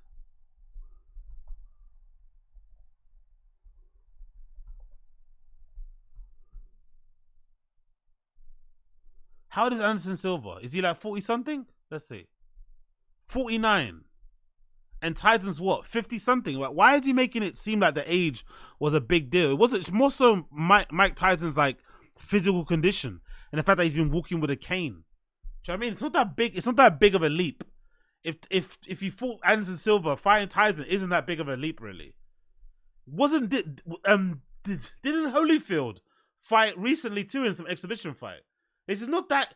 Don't get me wrong. It's crazy, but it's not that crazy. You know, like let's relax a little bit. Let's relax a little bit. How good he looks. Yeah, and then watching him run and I'm stuff. like, oh, it's working. This is brilliant. Yeah, I heard some people saying that those clips are from 2 and 3 years ago. I was like, No what? comment. No But then comment. I was like, No why haven't comment. I not seen him fucking sparring? Who's he? Where is his training camp? Really? No comment. What else you got, Chin? Take a little break here. Tell me something about insurance, bro. Look, Oh, fuck off. No way. No way. Now, he's signed with the Buffalo Bills, even though he's never played. Hold on, let's go back. You know Gable Steveson. And Progressive Casualty Insurance Company affiliates. Price and coverage match limited by state law. Progressive. You're welcome. Law. It's fun though, isn't it? Duped. Wait, here's a quick one Netflix. Welcome to first. the fight world. Man, I was We're excited. scumbags. Wow. So you know Gable Steveson. He was like this killer wrestler guy. He was supposed to go to WWE. He did. He was a contractor for a little while, but then left, or something happened. Something happened with the negotiations or whatever, the contract.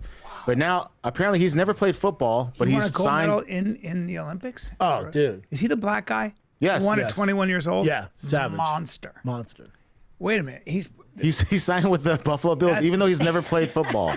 Apparently, No, I know we're laughing, but they're the left tackle for the New England Patriots who beat Brock Lesnar in the national championship, never played football and was the #1 tackle in the NFL for Tom Brady for That's years. incredible. But that's how it's hand fighting. It's all that shit. It's getting past. That's if what you're he's a doing. defense- That's what he's doing. Yeah, if you're a defensive tackle, you have to get past the offensive guy. Arm drags. You're gonna get by that guy. You're crazy strong.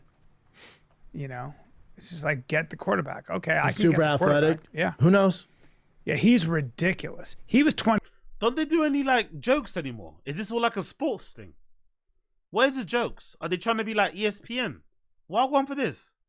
Where's the fucking banter? Where's the jokes? Where's the ha ha ha? Oh my god, I was on my bike and I fell over. Like, what the fuck?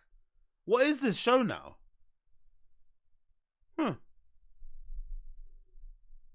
21 when he won a gold medal. That was insane. Yeah, who knows He's what a happens? Freak. He's a freak, dude. But also, just come to the UFC. Right? I mean, heavyweight right now? Yikes. Come to the UFC. Still got to learn how to throw your hands. I'm pretty sure they wanted him to as well. Like most MMA organizations wanted him, but UFC offered him. He's like, I'm going WWE. More I money, mean, right? learning to play in the NFL is it's a handful. It's a handful. I've never played But football. so striking, and so is learning how to be an MMA guy. Yeah, but you're already great at one thing. Like that wrestling, you're gonna beat also 95% of the Yeah. UFC roster with Yeah. that world class Yeah. wrestling. So you're gonna have a lot of success. He's also young, man. So he has a lot of time. How long was he in? But isn't it about money thing? Isn't he gonna make more money playing football than he would do UFC? And the UFC's always gonna be there.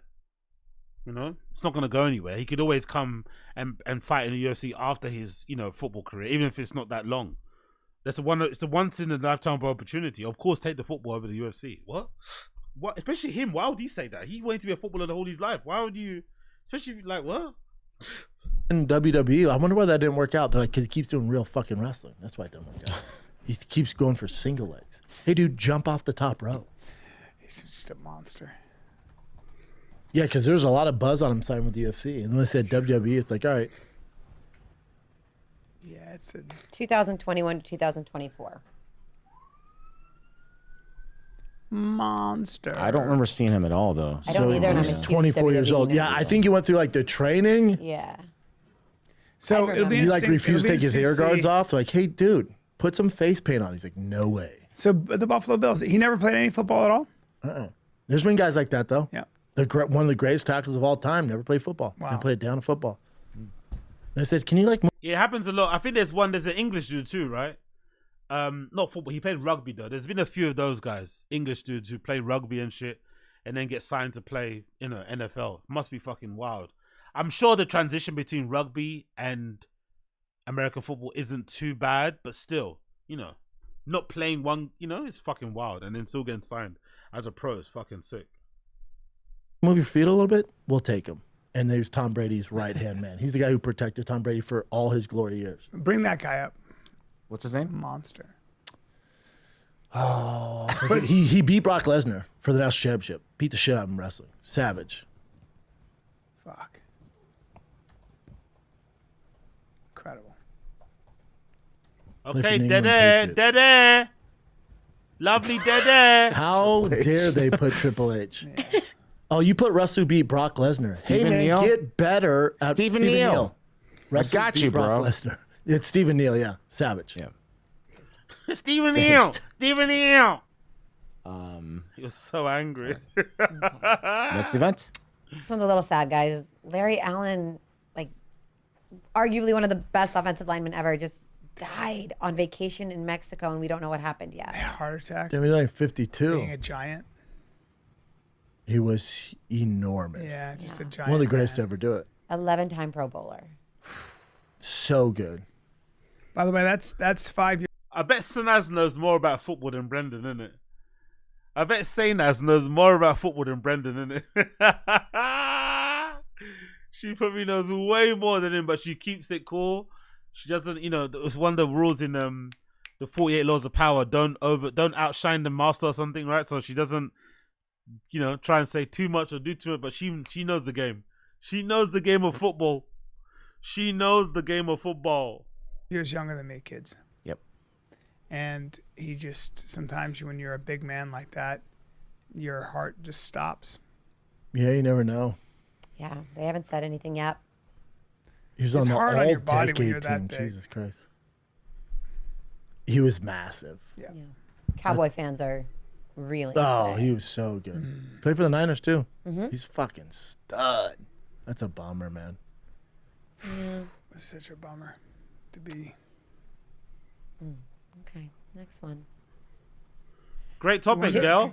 if he was able to get some kind of a. Hey, So come what on, they'll do when you jokes. he was just a bit of missed the atmosphere, cutoff. a bit of vive. But when he was 55, they Joie would de have given him vivre. an ultrasound of his arterial branch. Fucking hell, mate. And they would have maybe even given him an MRI to see what if there are any compromises. So a lot of times when you're that big, you can have a widow maker. You can have like an aneurysm. You don't know it. Boom. Because your heart's working overtime. Yeah, it's like an engine. Like, so John Sally, who's my old buddy, 7-footer, played for the Lakers. And John was saying, it's fucking really, John was saying he had this group of guys about a year ago. They were all 7-footers. He goes, most of us don't make it past 60 or something. No, not 7-footers. And he said that half of the guys he had that meeting with are already dead. Yeah, it's too long. Yeah, Before they got to 60. Too much shit going on. Isn't that crazy? Too spread out. Yeah. You're also assuming. Honestly, man, like, I listen to a lot of Matt and Shane's Secret Pod, Tuesdays with Stories, Tiger Belly, Bad Friends. They seem like excited to like chat and hang out and like shoot the shit and bust each other's balls. These guys are like dead. They're dead. Like, they're literally going through the motions. They're so bored of each other, of the show, of life. It's fascinating, isn't it? It's absolutely fascinating, bro. Like, they just don't want to be there. Can you imagine how miserable it must be to sit here and do this? Can you imagine? As a job. Like, you have to turn up and do it. I'm sure everyone kind of does it as a job because it pays well, I'm sure. But part of the reason why it's fun is because it's a job, but it's also like hanging out with your friends, right? You get to shoot the shit. We get to bust each other's balls. We get to hang out. We get to be silly. Obviously, the job part of it helps, but it's fun. These guys look at them. Look at them. Look at Brian. Fuck. This is his own type of hell. They still get to make money and do whatever, but this is his own type of fucking prison. Own type of this is essentially golden handcuffs. They can't leave because they need it. They got nothing else, especially Brendan. No stand up. This is the only thing he has is talking into a mic, and it's like, yish. Larry Allen died of a heart attack, which I don't mind, but because most odds are, but he could also have choked on a fucking quesadilla. Could have choked on a quesadilla, Brendan. Don't like that, but we're speculating that it's a heart attack, which I think is a little aggressive. you've been disrespectful in this podcast to Islam Makhachev and now to Larry Allen. No, you were disrespectful to Dustin Poirier. I was not. Yeah, you were disrespectful. Yeah, you were a little bit to the great Dustin Poirier. A little bit. And I'm just saying we're assuming it's a heart attack. We don't know. He could have choked on a chalupa. We have no idea. He died suddenly, so. That's what I'm saying. Yeah. Don't say chalupa either. It's making me mad. You want something else? No. Choked on a carne asada. No, I don't even want that, please. Whatever. Pick whatever you enjoy in Mexico, dude. Probably a heart attack. A street taco. I don't know. All right. Corn. You ever had Mexican corn? You're like, you want that to be, no. Then when someone from the family claps back and says something back to him, he'll start pretending like he's above it and won't reply and won't respond. You want to say all these spicy things about people and make jokes and stuff and be crass?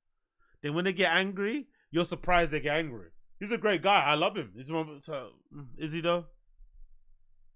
I just think it's weird. Although my acting teacher was telling us a story. I remember, because you got to take your time, guys. You got to take your time. You're rushing through these scenes. That's not how human beings are. And when my girlfriend was coming to visit me, and I was in Los Angeles, and she was in New York, and she was so excited, and we had she was so hilarious. We were laughing so hard, and I remember waiting at the airport, and she didn't show. And we're like, did she break up with you? And he goes, no, she died. Oh. And we all went, oh. And he said, yeah. She's eating peanuts on the how? plane? And he goes, she choked on a piece of meat. They found her under her kitchen table. Yeah. And everybody was like, oh. And he goes, because she didn't chew her food because she was in a rush to come see me. So do me a favor and take your time. Holy We're all like, this is not a good, fun story. Yeah, it's tough. You know that happens though. I have a friend who's on like every dating website ever, and it's like a numbers game, right? Yeah. At that point, and he's like, I was seeing this girl and I really liked her, and I started. It's not funny. He was really into her, and he's like, and then she just like stopped responding to me. And I thought that was weird, but then my friend sent me this article. How I am. I'm laughing at this. His friend sent him an article about how the girl crashed into the Irvine Lake, and he was Whoa, like, "Oh my goddamn. God, she died." And then the police started calling him because like, "Hey, you're the last person she was talking to." He's So been on like one day. He's like, I don't know, man. Well, he got an attorney right away, and he was like, "Yo, I had no idea." But Yeah, he's choose like, your boyfriend. They're dying on us. Our boy Dove. Wait, hold on. How'd she crash? Really? Crash in the lake. Yeah, what the hell? I fished that lake many times. Nobody knows yet. I don't know. Quick question. Was she Asian? God damn it. You've been disrespectful now to Islam. Dude, people have died at that lake Larry multiple Allen times. and now to Asians. I would fish there all the time. Well, where I'm from in Denver, in the tech center, when it snows, it's fucking tough to see this body of water, man. And it was snowing, and this lady's like, left hand turn, oh God, right into the fucking pond. Died, Did I man. tell you a story with Dove? You know, he goes, yeah, come out, we're going, you know, we're at the beach, right? He would always be awkward, so he'd want me to come to make conversation. He's on a date with this girl. And I get there, and she's absolutely lovely, quiet, and in fact, we were at the Venezuela. She's absolutely lovely. She's quiet. She's asleep. I have a balaclava on just because my face was cold. And she's just a lovely human being and smart. She was some kind of a choke on a waffle she or had her something? PhD in something. I don't Sure. know. And but we're talking. She's very, very skinny, very skinny. But Dove's always like real wafy, skinny. But then I'm looking at her and I go, might be a wig. Yeah, I know you're sick, but just listen. So, and I say to Dove, I go, afterwards, I go, how'd that date go? He goes, good. She's quiet. And I go, yeah. I go, you know, that was a wig. And he goes, you know, I was looking at that. I wasn't sure, right? So I go, And yeah. it's funnier the way Dove talks. Yeah. He goes, yeah. Yeah, I figured there was something going on. I go, is she sick? He goes, I don't know. Maybe. He's like, she might be. I don't know. She probably didn't want to talk about it. Yeah. That's sad then. Yeah. So I'm like, all right, yeah, we're gonna go out again, you know, whatever. So I'm talking to him probably a week later. I mean, 2 weeks later. I go, weren't you, how was that girl? Did you go out with her? You ever figure out what's going on? He goes, she died. I go, what? She goes, she died. She got a flu, I guess, and then she just passed on. I don't know, you know. And the way he said it, I go, did you ever investigate anything? He goes, nah, I guess her friend told me that she had some kind of a thing, you know. What do you mean some kind of thing? She had cancer. That's what she had. She died. God. And I've always been sad because I think she knew that she was, you know, she was such a fucking classy, wonderful. And she probably didn't want to bring attention Of to it, course wanted to feel not. normal. Of She course just went out not. with you two fucking Of course, but my idiot friend. Yeah. Hey, you know, she died. I don't know. And the way that he New Dove York talks, kind she of way. died. I don't. Listen, I don't know, what are you man. gonna do, right? Anyways, where are we going to lunch? The world, my It's dad. that- Hey, can we my move dad on? died of Look, AIDS when I was January. 21. What do you want Can from we me? move on, guys? Can we move past this, tough. please? Yeah. Fucking hell. People die. Yeah, man, Sometimes. the world Oh keeps on my spinning. God. Yeah, sometimes people die. People die. It's just Yes, the way it move is. on. Could happen. And the whole point of this conversation, we don't know Larry Allen died of a heart attack. Odds are, if I was a betting man, heart Yeah. attack. I'm just saying you don't know. Could have been food. Could have been food. Could have got a shot recently. Who knows? What else you got? Who knows? We got Gypsy Rose, guys. She's saying she's getting a little tired of fame and thinking, you know, she really likes the fries at McDonald's, so maybe she'll work there. Okay, I don't She know. got a nose job. You know Gypsy Rose? So, oh man. I'm You a black belt know, in Gypsy Munchausen Rose. by proxy girl. So they had the whole series on HBO or Showtime. So her mom made her pretend she was sick, shaved her head. Of course, Brendan knows this. Balls deep in all this sort of shit, innit? Absolutely balls deep in this sort of fucking nonsense news. Of course, he knows everything about fucking Gypsy Rose. Probably watched every single documentary, podcast, everything. Of course. Put her on all these medications, and then she convinced her boyfriend to murder her mom. Oh boy! And then she went to prison for a little bit. The boyfriend's in prison, I think, forever. He was batshit crazy. She got out, was engaged, got a nose job. Her TikToks popping, and then she's sick of fame now, and she wants to work at Let me McDonald's. see her how she looks. Got Bring it engaged, up. broke that off, got engaged again, broke that Looks off, so right? cute. Yeah, looks she's so a little cute, but she cutie, went huh? through some shit, right? Well, Given her medication. mom went through some shit. Oh, yeah, her mom is a piece Got of shit. stabbed in the back. Yeah, but her mom sucks. Yeah. Her mom kind of deserves it because her mom abuses children, even their own daughter. So her mom Facts. should die. Look at her. Cute little thing. Yeah. I got a double-double. Animal style. That's hot. I would rate a Big Mac at like probably a 3. And I would. She kind of looks like Brendan, innit? She kind of looks like she'd be Brendan's sister. No? She kind of looks like Brendan. Kinda. If you like, you know, they could be siblings. Rate this probably about a 7. Pause it for me real quick, Chin. Brian, think about that. Listen, Hold on. I'm not going to have this conversation. Hold on, Brian. Just say this. No. Let me say this. Think about the shit you go through to promote dates and do your thing, right? You get creative, and you're funny. You're one of a kind. They're so good, and the editing is good. Thanks, buddy. Her reviewing that Big Mac has 675,000 likes. That's the It's a world we lot. live in, man. It's a lot. And I love you. No, I know. And I want you to do This me is a favor. God kicking us in the dick. It's kicking us in the dick. Now, here's what I want. Now, also, you didn't suffer the same shit she did. Well, and this but I'm is- telling you what I'm going to do for you to promote your You're gonna dates. keep me in your basement. I'm going to keep you in your basement. I'm going to shave your head, and I'm give going me to put a- a feeding tube in your fucking face. Or you're just going to give me a good old slap. No, that's not going to do it. People are like, oh, Brian deserved it. No, we got to do even more where you're going to be my prisoner. Now, here's the thing. Yeah. At times, we know, I'm not saying anything you don't know. No. Time's not on our side, right? It's not. It's like you're sitting out for a title shot and you're 40, right? Yeah, so you're you're 40. going to accelerate the aging process. I'm not because we really want to pull at the heartstrings. I need you to be locked in my basement for 3 years. 3 years. 3 years. And no one hears from you. We think you died. And you're going to give me a feeding tube. The problem is we got to navigate. I don't want to be on the hook for this. So I'm down to Are do we it to still help with your going? Are we ticket still sales and like talking? Are we really still pop doing this like fucking she bit? is. Yeah. But I think Wrap we got to it up. hire somebody to do it because I don't want to go to prison. Oh my God. No. We're Yeah, still we'll on hire this somebody. bit. We'll hire Gypsy Rose to do it because she's now taking out her inner rage that her mom gave her on me. Isn't that wild? Yeah, that's crazy.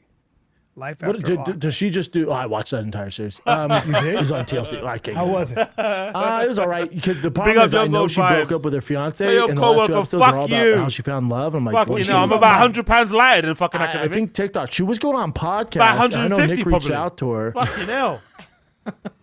Yeah. And I don't know what happened. I think Theo was trying to reach out to her too. I don't know. Yeah. Well, I'd love to get her on there. Yeah, why not? Gypsy Rose, come on. We'd like to talk to you. Well, I'll talk Big Macs all day. I'll talk about how Burger King destroys your stupid fucking Big Mac, lady. I think, was that What? a double-double? Wasn't that a double-double? She was talking Oh, about she was wet- talking about from In-N-Out. Yeah, that's a good burger. Brendan, go back to this. What are you talking about, Burger King? I was born and raised on Burger King. They're like closing down. They are. Yeah. After all that terrible. No, 'cause they you make mean such quality You mean food. that King? No, that 'cause that, it's that expensive. campaign with the King didn't work. Didn't make people want to eat. That creepy campaign. That looked like Conor McGregor. Remember? Fire, fire. people said- that Hey, hold on. Yeah, no, I know. worse. I know that was 10 years ago. I know. No, they got a new thing. Oh, you're talking about a thing that fucking slaps?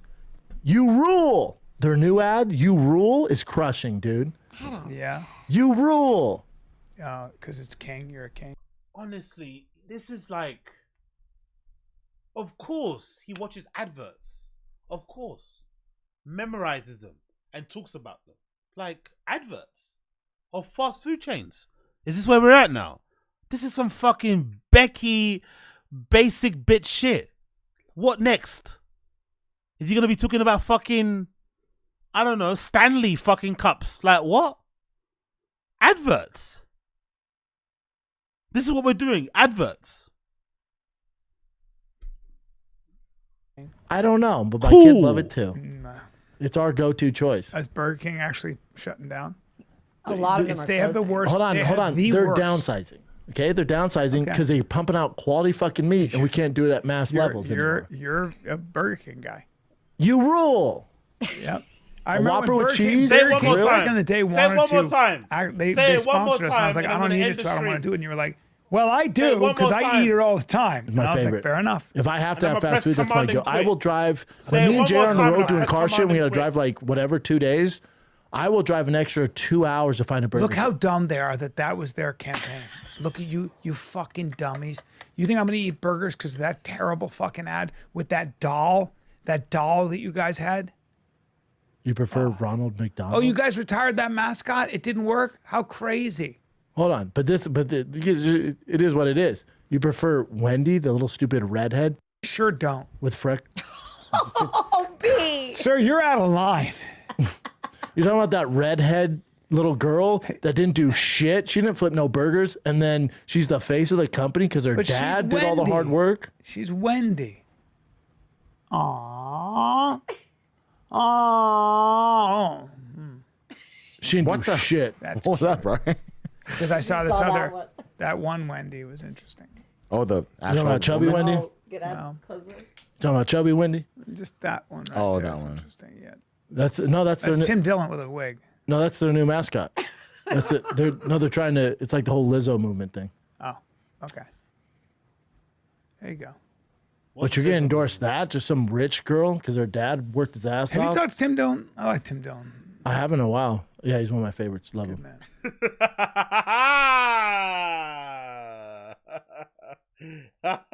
I haven't in a while. I wonder why. Have you spoken to Tim Dillon? Nope.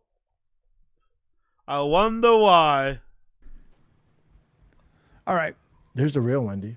There we go. Yeah, you gotta quit knocking Burger King, man. It's fresh grilled. Especially you get the one off here off of Ventura there, right by the Whole Foods. The freshest food. Really? Oh, man, the best. Me and Jay get the same thing. 2 Whoppers and cheese, ketchup only, and then a Diet Coke. So you got to get 4 of them. 4. It's going to cost about 40-something bucks now with It's fine. inflation. Yeah. It's worth it.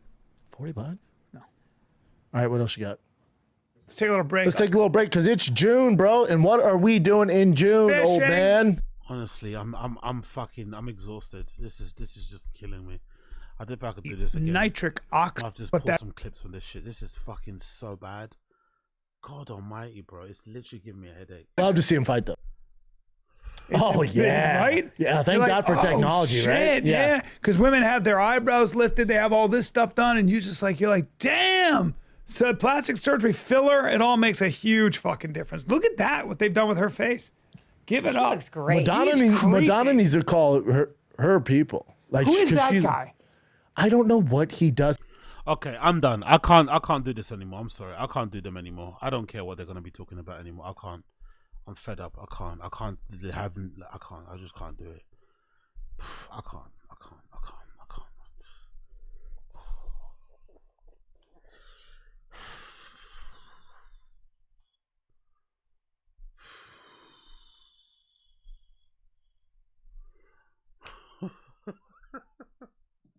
I just can't do that. I can't do that one anymore, man. I can't do that anymore, man. No. Anyway. Forget firing the kid. Fuck that podcast. We're not talking about that anymore. Let's move on. A couple other things I want to cover before I leave you, my lovely people. Bubbly.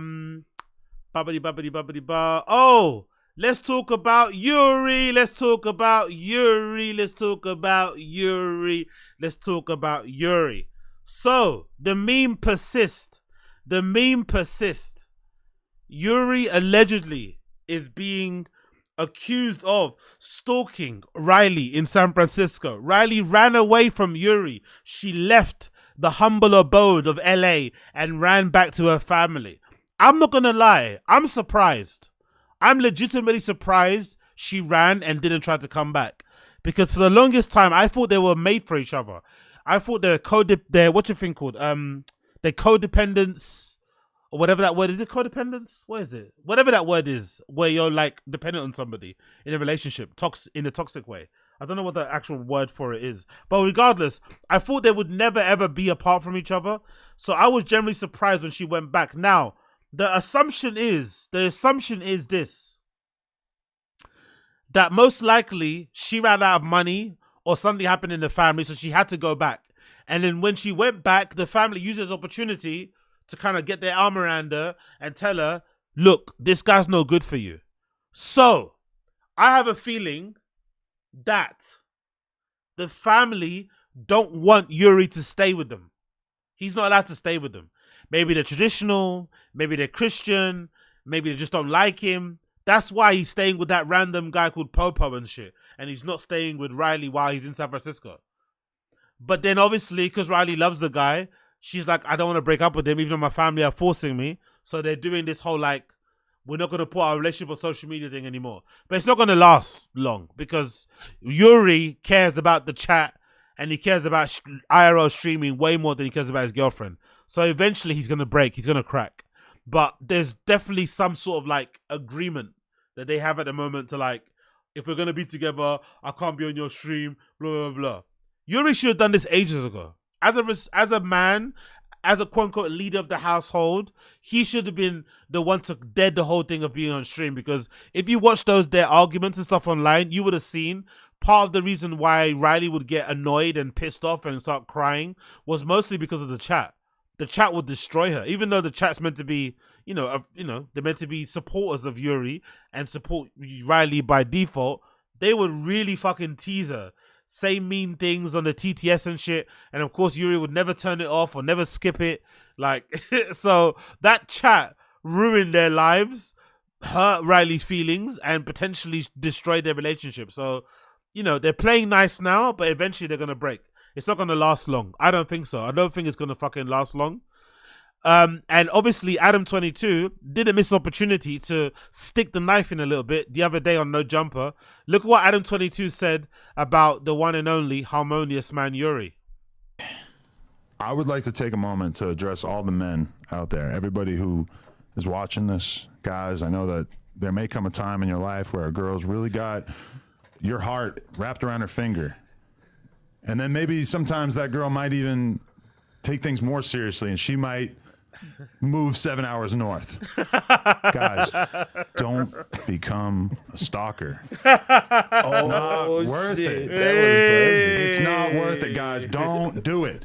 If she wants to fly the nest, just let her do it. Don't be a stalker. I'm actually starting an anti-stalking organization. I've yet to come up with a name, but I would be happy if you guys could come up with some names. But guys, stalking is not worth it. Don't be a stalker. BreakYourBitch.com. Hey, I'm open to all kinds of ideas. That might be a good. I think you should call it. You're under recent investigation. You are RI. That's pretty quick and good from fucking the one and only Lush One there, looking very ratty. Lush One looks like he did a bump just before there today, isn't it? Like, he looks very alert. No, is that Adderall? Is that Coke? He looks very alert. Lush One looks very alert. Look at those eyeballs.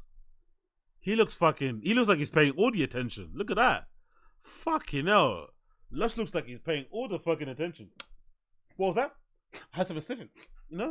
He's paying all the fucking attention. Fucking hell, Lush. Relax, man. Lush is on point. Lush is focused. Lush is dialed in, mate. He's fucking dialed in. Bloody hell, Lush. Calm down a bit. Pull away. Stop staring at me so much, I know I've got a white t-shirt on, but that doesn't mean it's white powder. Let's pull it back a bit, okay? Let's pull it back a bit. Pull it back a bit, brother. It's okay. It's gonna be okay. It's gonna be okay. So yeah, that's Lush One, and that's them having a PSA for fucking the one and only harmonious man. Allegedly, look at all these memes on the No Jumper subreddit, man. These guys are fucking talented, I swear to God. Me, when will the store restock? Store, don't worry, we have a night stalker.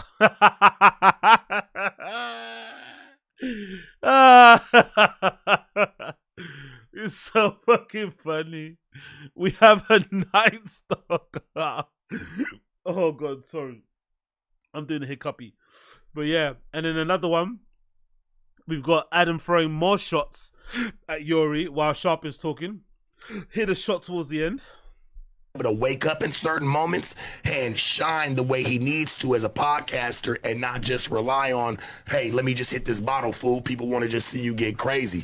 He's gonna have to take another step in this shit, and you know that, bro. Yeah. Vendors and all that shit ain't gonna work. And I think we all see a version of him that could actually be endearing to the fans long term. He does have talent, but currently he's doing the easiest way of getting people to pay attention to you, which is a long drawn out crash out. We've seen FouseyTube do it. We've seen a lot of fucking people in the IRL streaming version do it. Fuck it, you might even just become a stalker. Why not? Hey! I love this fucking narrative, man. I love the narrative of Yuri being a stalker.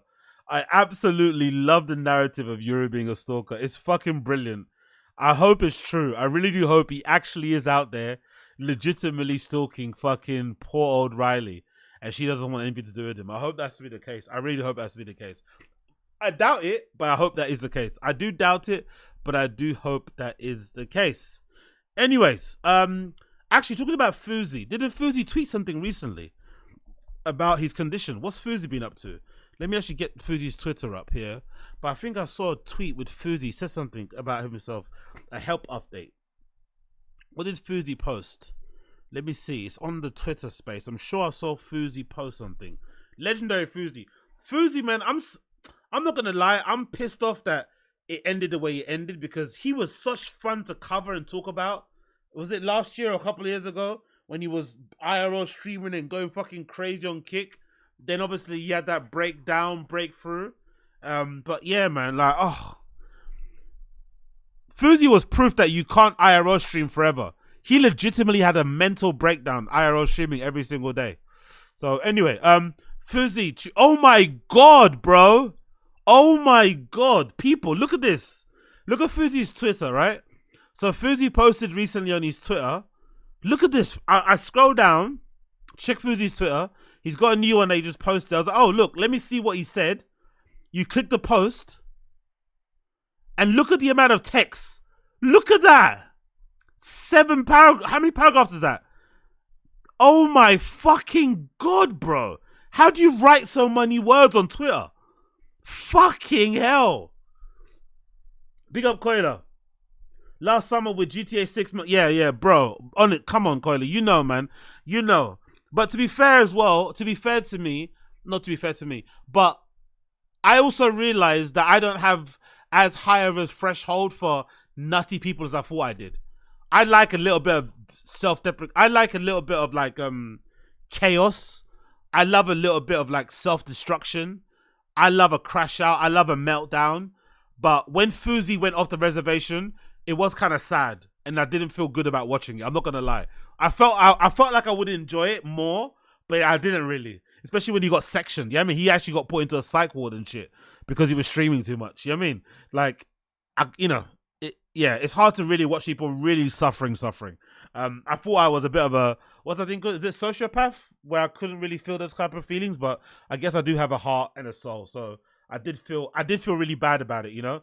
And then exactly, Alejandro.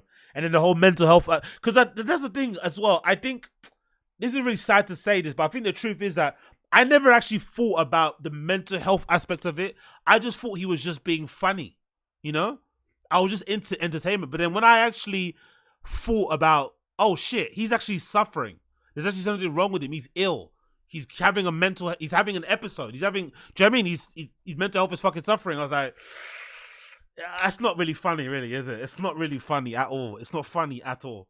So, and actually, credit to those police officers in that hotel. Those police officers were they dealt with that brilliant. That's what I have to give American police officers a lot of credit, because they get a lot of stick online for how they deal with some things, and they sometimes always go to violence. But he was being very erratic. He kind of called the police because he thought someone was going to come and shoot him, which is already, setting, is already bad anyway. And the police maybe were going to come on 10.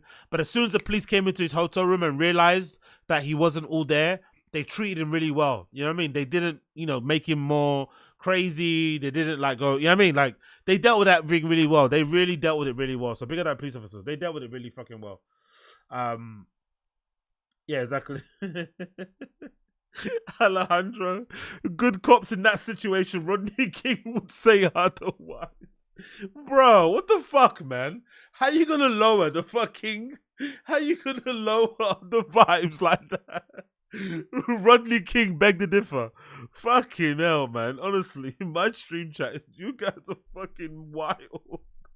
Rodney King begged to differ. Oh, anyway, let's read FuziTube's tweet. Look at this tweet. Look how long it is. Anyway, let's read it. Cool, let's go. Actually, let me blow my nose before I read it, because I wanna read it without all this fucking gunk in my fucking nose. Bear with me a second as I blow, and then we're gonna fucking read. I wanna read this in full. I wanna read.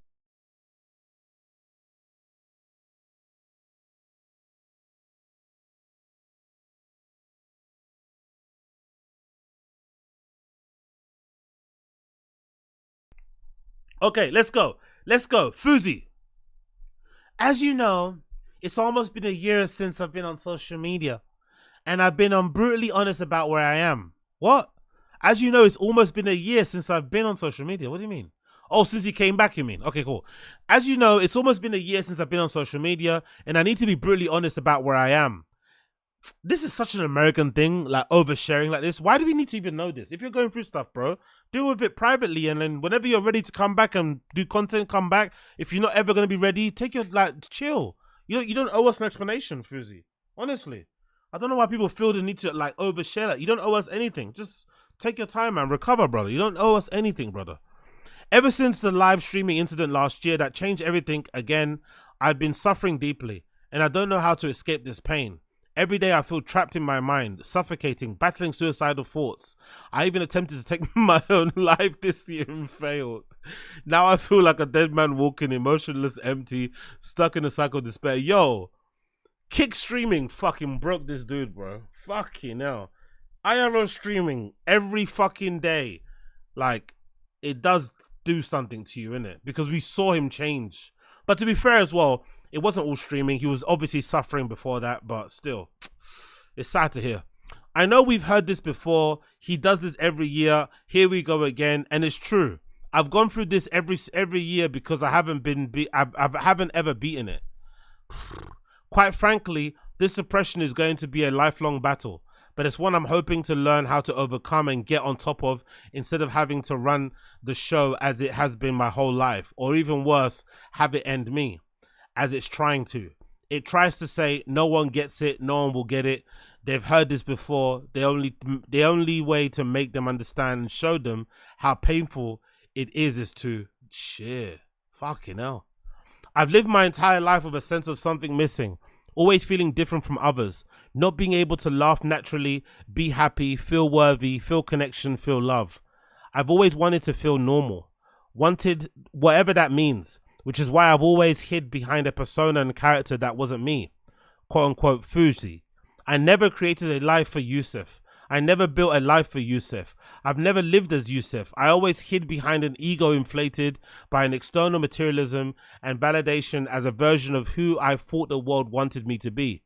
Which is why now, when Yusuf is all that's left, I feel so empty. That sounds like a song, innit? Successes in Hollywood, stand-up comedy, motivational speaking, writing a book, winning top YouTube awards never filled me with a void inside of me. Oh, actually, we have to play that fucking clip, innit? That Fuzi YouTube award speech. Was that Fuzi award? Was it? How was it? Fuzi award. Yeah, there we go. Award speech. One of the most brilliant speeches of all fucking time. Legendary speech. I felt gay. Yo, big up Chris Mack. Wagwan Chris Mack. Hope you're well, brother. Hope you're well, brother. What's good? What's good? What's good? First off, I want to dedicate this award to the DOF Brubber as the best family on YouTube. Second off, this year I became one of the most hated YouTubers on the platform. That's maybe because I let Rice Gum punch me in the face, or maybe because I came out and said 99% of the pranks on YouTube are fake. But I want to say this. For a long time, I looked at myself in the... That girl there, that girl at the table knew something was up. She knew he was gonna go crazy. Pranks on YouTube are fake. That girl there, she was already nervous. This young lady here was nervous. She knew something was about to go down. She knew. This lady knew. She knew something was about to go down. Oh! But I want to say this. For a long time, I looked at myself in the mirror and I based myself based on what I read on the comments. I felt worthless. I felt ugly. I felt gay. I felt that he's got the hat. Big old the hat. Yeah, he's got the Brendan Soyboy hat on. Brendan Shaw. He's got the Soyboy hat on. That's what he's got. That was big back in the day, man. Back in the day, a few years ago, everyone was wearing that fucking Soyboy hat. I wonder where does Brendan? He doesn't wear the hat anymore. I wonder if he still got it. Did he sell it? This hat. Remember, look, Brendan loved that fucking hat, boy. The Soyboy hat. That hat here, you see it. You see it. You see that soy boy hat. You know what that hat is about. When you see that hat, you know what time it is. You know what motherfucking time it is when you see that hat. Yeah, that's that Fuzi hat. Look at that. That's the soy boy hat supreme. Look at that hat. Look at that hat. What the fuck is that, bro? Look at that fucking hat. Look at it. That's the fucking soy boy hat of soup. Look at that. Look at that. Soy boy hat supreme, bro. Oh my God. Oh my God. Oh my God. Anyway, let's continue. Success in Hollywood, stand-up comedy, motivational speaking, writing a book, winning a top YouTube award never filled the void inside of me. I've risen and fallen so many times, each fall harder than the last. Now this is my biggest fall. I have no tricks left up my sleeve. I have no purpose outside of merely existing day in, day out. The cow is milked. I'm exhausted, out of superhero powers. Had I done things right, I would have sustained a success, built on top of it. I should have so much to show for my 13 plus years in the game. I was selling merch outside of my house in 2011, traveling internationally for performances, had a fitness channel before Instagram was even an app, had a podcast, gaming and channel in 2015, and vlogged years of my life daily. I say all that to show it's not like I haven't done anything and I'm unable to do for myself. It's that I've done everything and I've lost everything. I should have built out the businesses, bought the rental properties, started a non-profit, created everlasting success. Yet I have literally nothing to show for everything outside of my platforms, which I now don't use. And this is my fault. No excuses and no one to blame. Just accumulation of me screwing up my life royally, repeatedly. My spirit is broken. My confidence is shot. My heart is hardened. And I know you've done it 20 times. Now do it 21. You can get it back. But I'm not the same person anymore, and that's where the frustration lies. I cannot pour out of an empty pot. I tried everything to regain sanity. Ketamine, ayahuasca, mushrooms, buff, medicine, talk therapy, TMS, cocaine, and of course my faith in religion. I went to Mecca with my mum this year to perform the Umrah. I'm hoping for some solace. Yet I still feel lost and helpless. The years of success and fame were just band-aids over deep wounds. Even at my highest points, I was never truly happy or fulfilled, which is why I lost everything repeatedly. Now I'm at ground zero with nothing left, feeling like Clark Kent trapped in by kryptonite, unable to find my way back to Superman. Is he writing a book or something? Why go on for this? He's taking I guess this is like some sort of like radiotherapy, I'm assuming. Something to help with, you know, to help with the thoughts in his head. I'm assuming this is what they do for depression or something, right? Neurostar. Fucking hell, bro. God damn, he's going through it, innit? My nigga's going through it for real, for real. What people say in the chat, Podcastables? What did Podcastables say? Blah, blah, blah. Get over it, mate. What a sympathy searcher. These are the types of people I block on my timeline. Lol. Yo, don't you have any empathy? Podcastable, you don't have any fucking empathy. You don't feel anything. You don't feel bad for this person, huh? Come on, man. You can't say that. That's mean. Let's continue. What's the next one? Fucking hell, more power. Okay, cool. Let's just continue this. 2 or 3. Regret, resentment, bitterness consume me. I'm isolated 100% of the time because I don't know how to be friend or to maintain relationships. I've lost so many genuine people because of my own failings. Oh, that's another clip too you have to watch. Do you remember that clip where he fucked that woman in the fucking in the airport? That was fucking funny. I've joined the Mile High Club. He fucked some like woman that was emotionally unstable. I think she was a victim of like domestic abuse. Like he legitimately took advantage of somebody that was like in a bad place. It was so fucking fucked up. Fuzi, was it airport incident? There we go. Do you remember that? He legitimately like fucked some woman that came on stream and was like, yeah, she got abused, the victim of domestic violence and shit. Yeah, there we go. See? There we go. Analysis. Okay, it's analysis. I don't want analysis.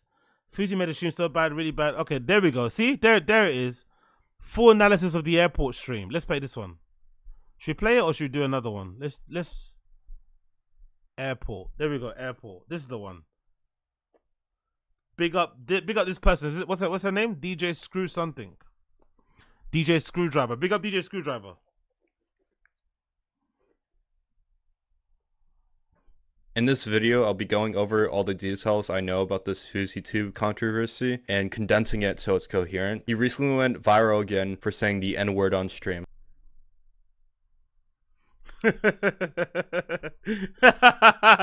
I miss these streams so much, man. I miss these streams so fucking much. I miss these streams so fucking much. I miss these streams so fucking much. Fucking God, this isn't content. I never use that fucking word. I've listened to rap songs every day on this subathon, and I always change it out for brother. I had a tweet that literally said, I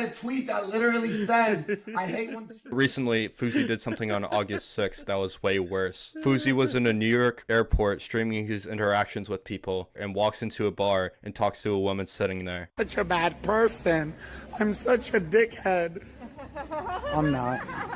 I'm a great person. I can tell.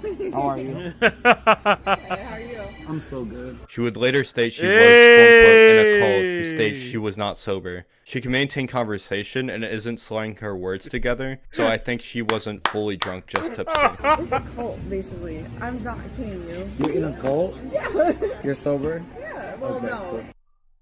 Jesus Christ, bro. Look at the teeth, bro. He got his fucking Turkish chompers all out. Full teeth. Full teeth. Huh? Full teeth. He wants some. He wants some of those. He wants some of that damaged goods, innit? And she legitimately looked like she was in a bad place. And my man just took advantage of her, you know?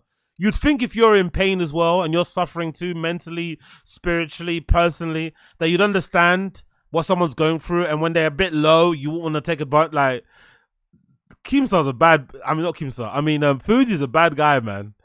I know he's going through some shit too, but he's a bad guy for this.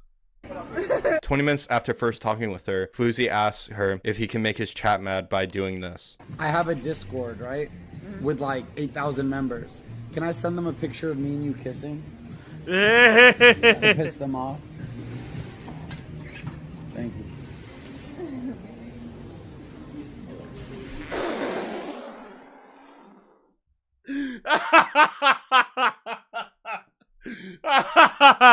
Maybe she was the person that started it. Maybe she was the bad juju.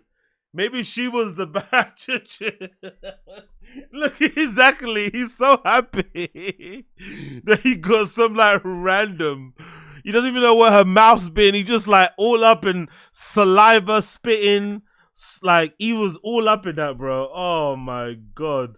She is a bit, look at 7 Dirty with the understatement of the fucking century. She is a bit random, to be fair. A bit. Just a little bit, right? Just a little bit. Just a tiny bit. Un poco randomo. They're gonna cancel me for this. Nah, Coelho, we can't do that, man. I'm married, man. I can't do that, bro. I'm married. I've got 7 wives, bro. And 18 children. I'm married. I can't do that, bro. I'm married. Mustafa Allah. You know what I mean? Mustafa. Yeah, get me? Nah, bro. We can't do that, bro. We can't do that. I don't care. I have a boner right now. I swear to God, you can feel it under my pants. I swear to God. Don't tempt me. Don't tempt you with a good time? Would you join the Mile High Club with me?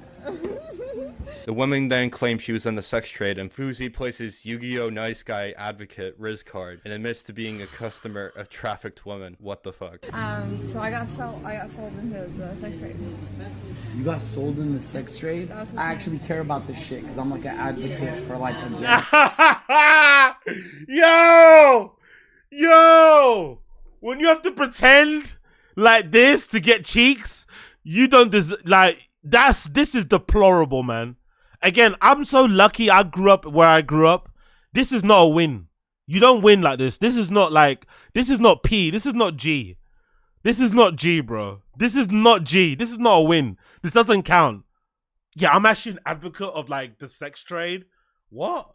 I'm actually an advocate for like anti-rape. Like what? What? I'm actually Sikh. I'm actually Christian. Like bending and changing and fucking being like water so you can get cheeks. Nah, man, that doesn't count. That is lame. Lame. That is lame, manipulative. That's creepy. Nah, never, never. If you can't get it flat out by just asking, hey, give me some. Doing all these games is an X. Is an X. Dog, he sounds like me doing an impression of Logan Paul. Yeah, exactly. Yeah, yeah, that's true. Exactly. I'm actually, what? Advocate of mental health, sex trade, what? Sex trading and all that. Yo, fuck, look, taking advantage of a young woman who's obviously going through something while wearing a fucking, is that like a Palestinian fucking scarf, whatever? Is that Free Palestine shit? Honestly, can you imagine that? Can you imagine that? Yesterday is Free Palestine. Today you're taking advantage of some woman who's very frail at a fucking airport. Humanitarian. That shit. It was What gross. happened? He was trying to make me a lot lizard basically. A what? Yeah, a lot lizard. I like her. Yeah, I get it. First of all, thank you for sharing. I appreciate you being this honest. This is a real conversation. No, it's real. It happens. My audience Happens might every not day. understand, but I've been there. I used to be a sex addict, so I used prostitutes.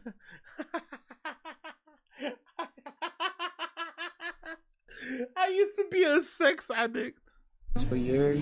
What'd she say to him? I used to be a sex addict, so I used prostitutes for years. I am too. I used to be a sex addict. She says, I am too. I used massage parlors for years, so I understand. Fuzi then sends her money to her Cash App, and then some of the chatters donate money to her Cash App as well. How long were you stuck under his spell? About like 7 months. Really? I'm sorry to hear that. Look, I just sent you a little something. Thank you. He paid her some money. The chat sent her some money. So basically, this is like a trick thing, isn't it? Right? I forgot this part, by the way, of the sending money. I went to he had a domestic violence case. I'm sitting there in court. Hey, to everybody who's sitting here, like, How much you send her? He had a domestic violence case. I'm sitting there in court. $300.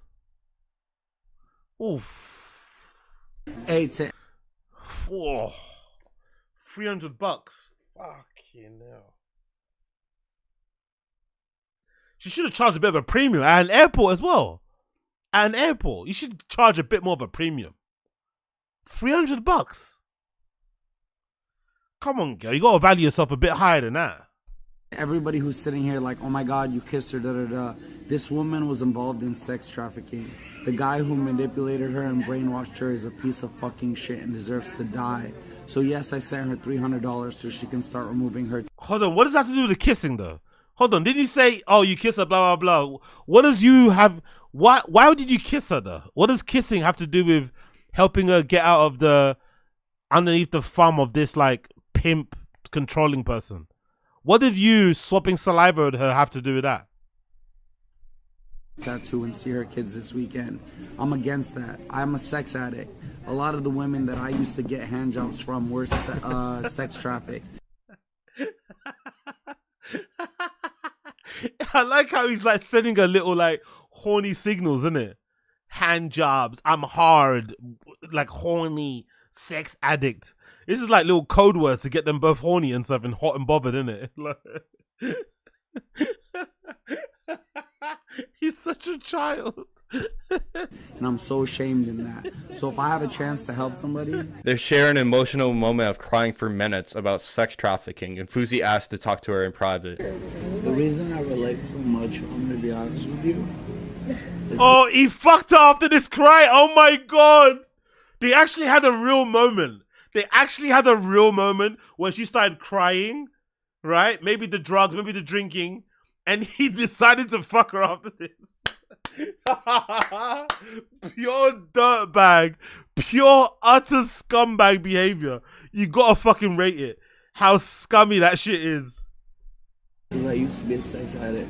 So a lot of the women I used to mess with were sex trafficked. Look at their faces. Look at their faces.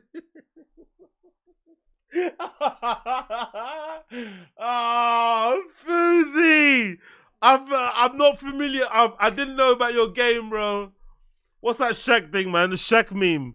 Was it the Shaq? Was it the Shaq? Oh my god, Shaq game meme. What was that one again?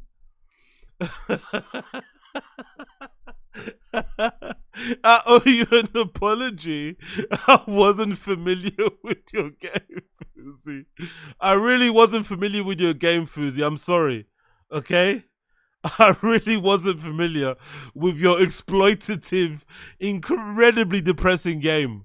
Because what the fuck is this, man? God almighty, this is painful. I always like shit about it.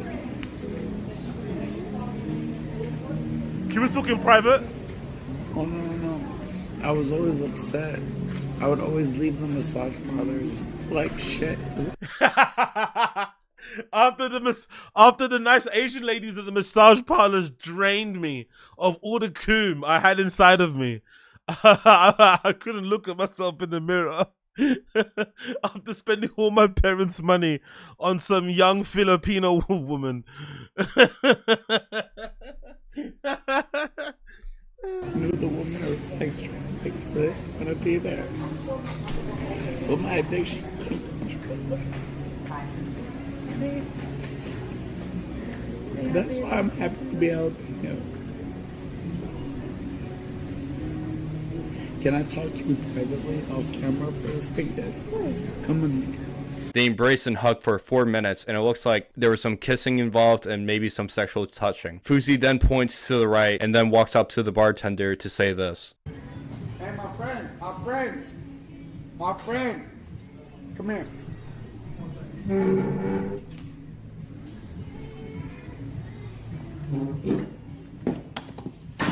Can you watch our stuff for a second? Sure. Make sure nobody takes anything. I got you, buddy. Thank you, brother. I'm gonna turn it to you, all right? I'm gonna go walk with her real quick. I'm gonna buy her stuff from the convenience store. She needs some stuff before her flight. He knows! He knows! Demon time! Yo, he literally did the reading Mein Kampf on the subway but shaking my head and scowling the whole time so they know I don't like what I'm reading.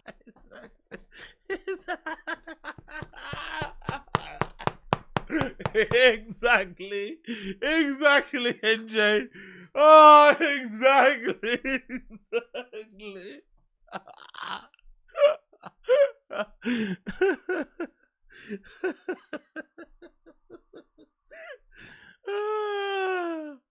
Oh, yo, black bartender guy knew, man. Black bartender knew. Black bartender guy knew Wagwan, man. He's seen enough of this. He's seen this story before, bro. He's seen, yeah, you gotta take her for a walk. Sure, buddy. Don't worry. Black bartender guy knew. He knows Wagwan. He's seen it before. He knows exactly what's happening. Thank you, brother. Hey, make sure nobody takes this backpack. I got you, or this jacket. They will not take it. Thank you. Fuzi comes back 9 minutes later by himself and says this. Sorry. I just joined the Mile High Club. Anyway, let's go back to the tweet. Because this is fucking awful. Oh my god. Anyway, big up Fuzi. Let's go back to feeling sorry for Fuzi. Okay? Let's be serious for a moment. Let's be serious for a moment. Let's be serious. Regret, resentment, and bitterness consume me.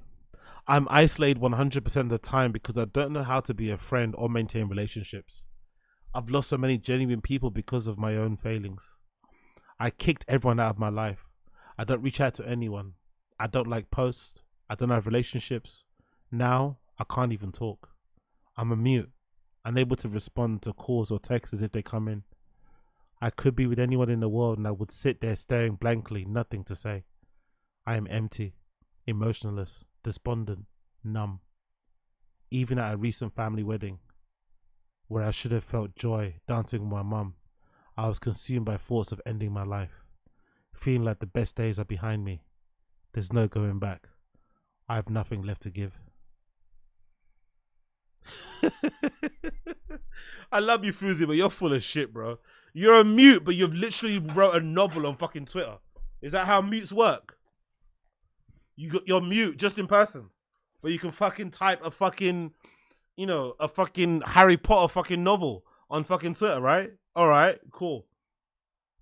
Exactly, Alex Knox. Why is he writing this then? Exactly, Alex Knox. Exactly, exactly. I don't get enjoyment out of anything.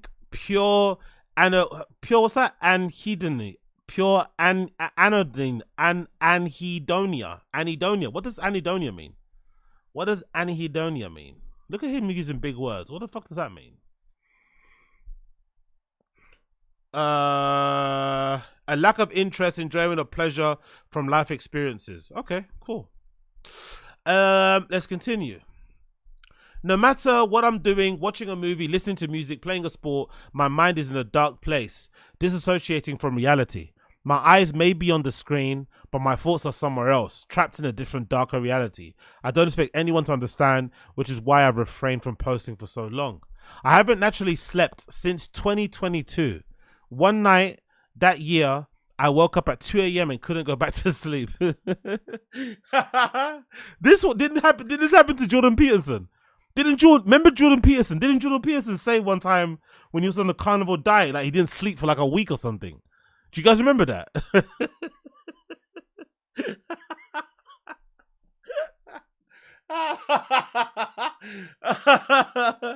I think Jordan Peterson said he ate too much bacon and he couldn't sleep. Big up Jordan Peterson, man. What a fucking loon. I haven't naturally slept since 2022. One night that year, I woke up at 2 a.m. and couldn't go back to sleep. I went 9 days without sleep. Now without pharmaceutical sleep aids, I don't get a second of sleep. Even with aids, I don't really sleep because my brain isn't getting proper rest or recovery. It's pure misery. Despite all of this, how bad I'm doing, I still deep down want to be a... Oh my God, bro. All those issues you have and you want to be a motivational speaker. Don't you have bigger problems to deal with than being a motivational speaker? What? Despite all of this and how bad I'm doing, I still deep down want to be a motivational speaker. The irony, I know. I feel like I can't get through this challenge. I feel like I can get through this challenge. I can devote my life and purpose to helping people who go through the same struggles. I know I'm not alone in this battle. I always used to inspire and motivate because I was really talking to myself through people based on my own struggles. I've prayed for years to become a motivational speaker whose voice is used to help people heal emotionally and spiritually. I truly think because I asked for such a big purpose, I was given such a big challenge to overcome to get me to the point of being able to live that purpose.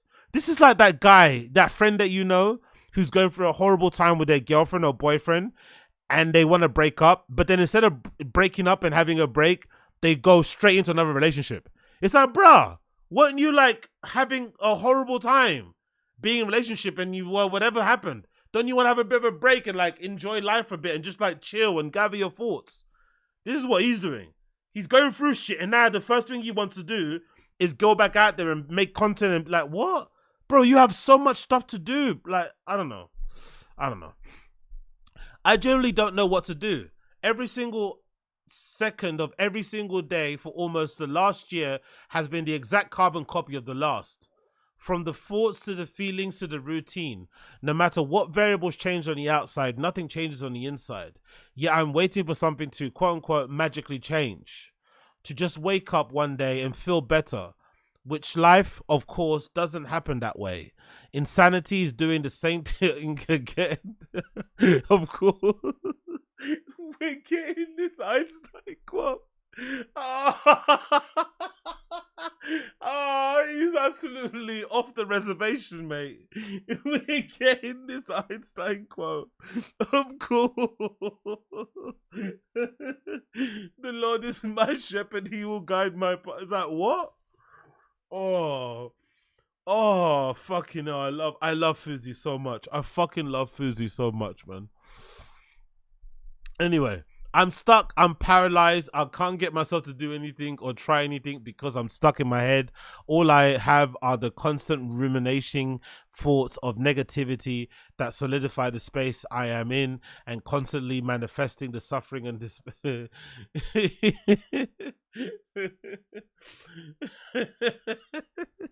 He's trying to get a book deal.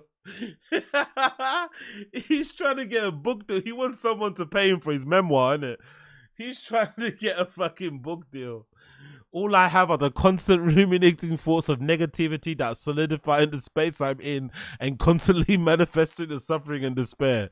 I don't do anything in my days, absolutely nothing outside of researching about what is going on and watching videos to educate myself on what's going on and how to overcome it. But I'm not taking any action to change it. I don't know where to begin to build from an utter scratch. Oh my God, man, this guy, man, is actually big up David Guerrero. Chicken soup for the sweetie soul. Oh, mate. I am by myself because I kicked everyone out of my life. I can't talk to anyone because I'm suffocating. I'm drowning. I don't have control over my mind. It's controlling me. It's reinforcing this reality, this entrapment that I'm in. I have literally given up. I can't get myself out of this. I'm stuck in the victim mentality. I'm stuck accepting this reality, but I swear I cannot control my thoughts or what they're making me believe. I'm drowning. I'm dead, but alive. I need help, and I don't know how to help myself.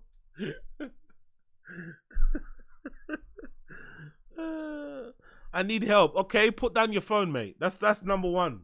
Forget social media. Forget the internet. Work on yourself. That's help. There you go. That's some help. Fucking hell, bro. This is for 100% TMI. Last one. Last post, courtesy of him. Okay, thank God, no more paragraphs. What makes this excruciating is knowing what's happening in Gaza. Of course. Gaza and Ukraine mentioned. All right, cool. Oh my God, this guy is fucking incredible, bro. What makes this excruciating is knowing what's happening in Gaza and how my Palestinian brothers and sisters are enduring unimaginable suffering. It makes me feel utter worthless garbage, being stuck focused on my issues, but you're, seeing, unable to see the beauty in all my blessings despite everything going on through here. This is the worst part of the sickness. My mind is sick. It's trapping me in this self-centered misery, keeping me from appreciating the good in my life and from acting to make it different where it's needed most. As I write this, I'm not seeking sympathy or attention. I simply need to express what it is festering inside of me for so long. Sometimes just putting it out there can feel like a small weight being lifted, even if the rest of the burden remains. I know that my journey is far from over and every day feels like an insurmountable mountain, but I'm still here, still fighting, and still hoping against hope there's always a way out of the darkness. Last paragraph. To anyone reading this who might be feeling the same way, know that you're not alone. Our battles might be invisible to others, but they're real and they're hard. There's one thing that I've learned, is that survival is the act of courage. Every day you choose to stay is a victory in itself. Been scared to post this because I know mental health is not really understood, but I needed to get this off my mind. It resonates with you, my friend. Know you're not alone. Whew. Exhausting, bro. Exhausting. I like Fuzi, but he's a lot, man. He's fucking a lot. Is he suicidal? I don't know, Cloud K20. I don't know if he's suicidal. I don't know if he's having a midlife crisis. I don't know if he's just uninspired. Whatever. Something's happening. Maybe all of the above. Who fucking knows? But, who knows? Who fucking knows? Fuzi's always gonna Fuzi. Fuzi is always naturally gonna Fuzi. He's always naturally going to Fuzzy. Okie dokie. I think that's it now. That's it. That has been the Random Show episode number. I don't know what the episode. Maybe episode 756 or something like that. Whichever one it is. Hope you've enjoyed it. I'm off skis now, my friends. I've got to do some stuffs and whatnot. Get on the rest of my day. But thank you for tuning in. It's been a fucking pleasure to hang out. Hope you've enjoyed. I'll probably see you guys again tomorrow for another episode of Random Show. But for now, I am going to love and leave you. So make sure you like the stream down below, please. Like the stream down below. That'll be nicely appreciated. Like the stream. Don't be tight. Do me a favor. Like the fucking stream. Help a boy out down below. Like the fucking stream. And I'll see all of you guys again very, very, very, very, very, very soon. But for now, take care, my friends. Take bloody care. Peace.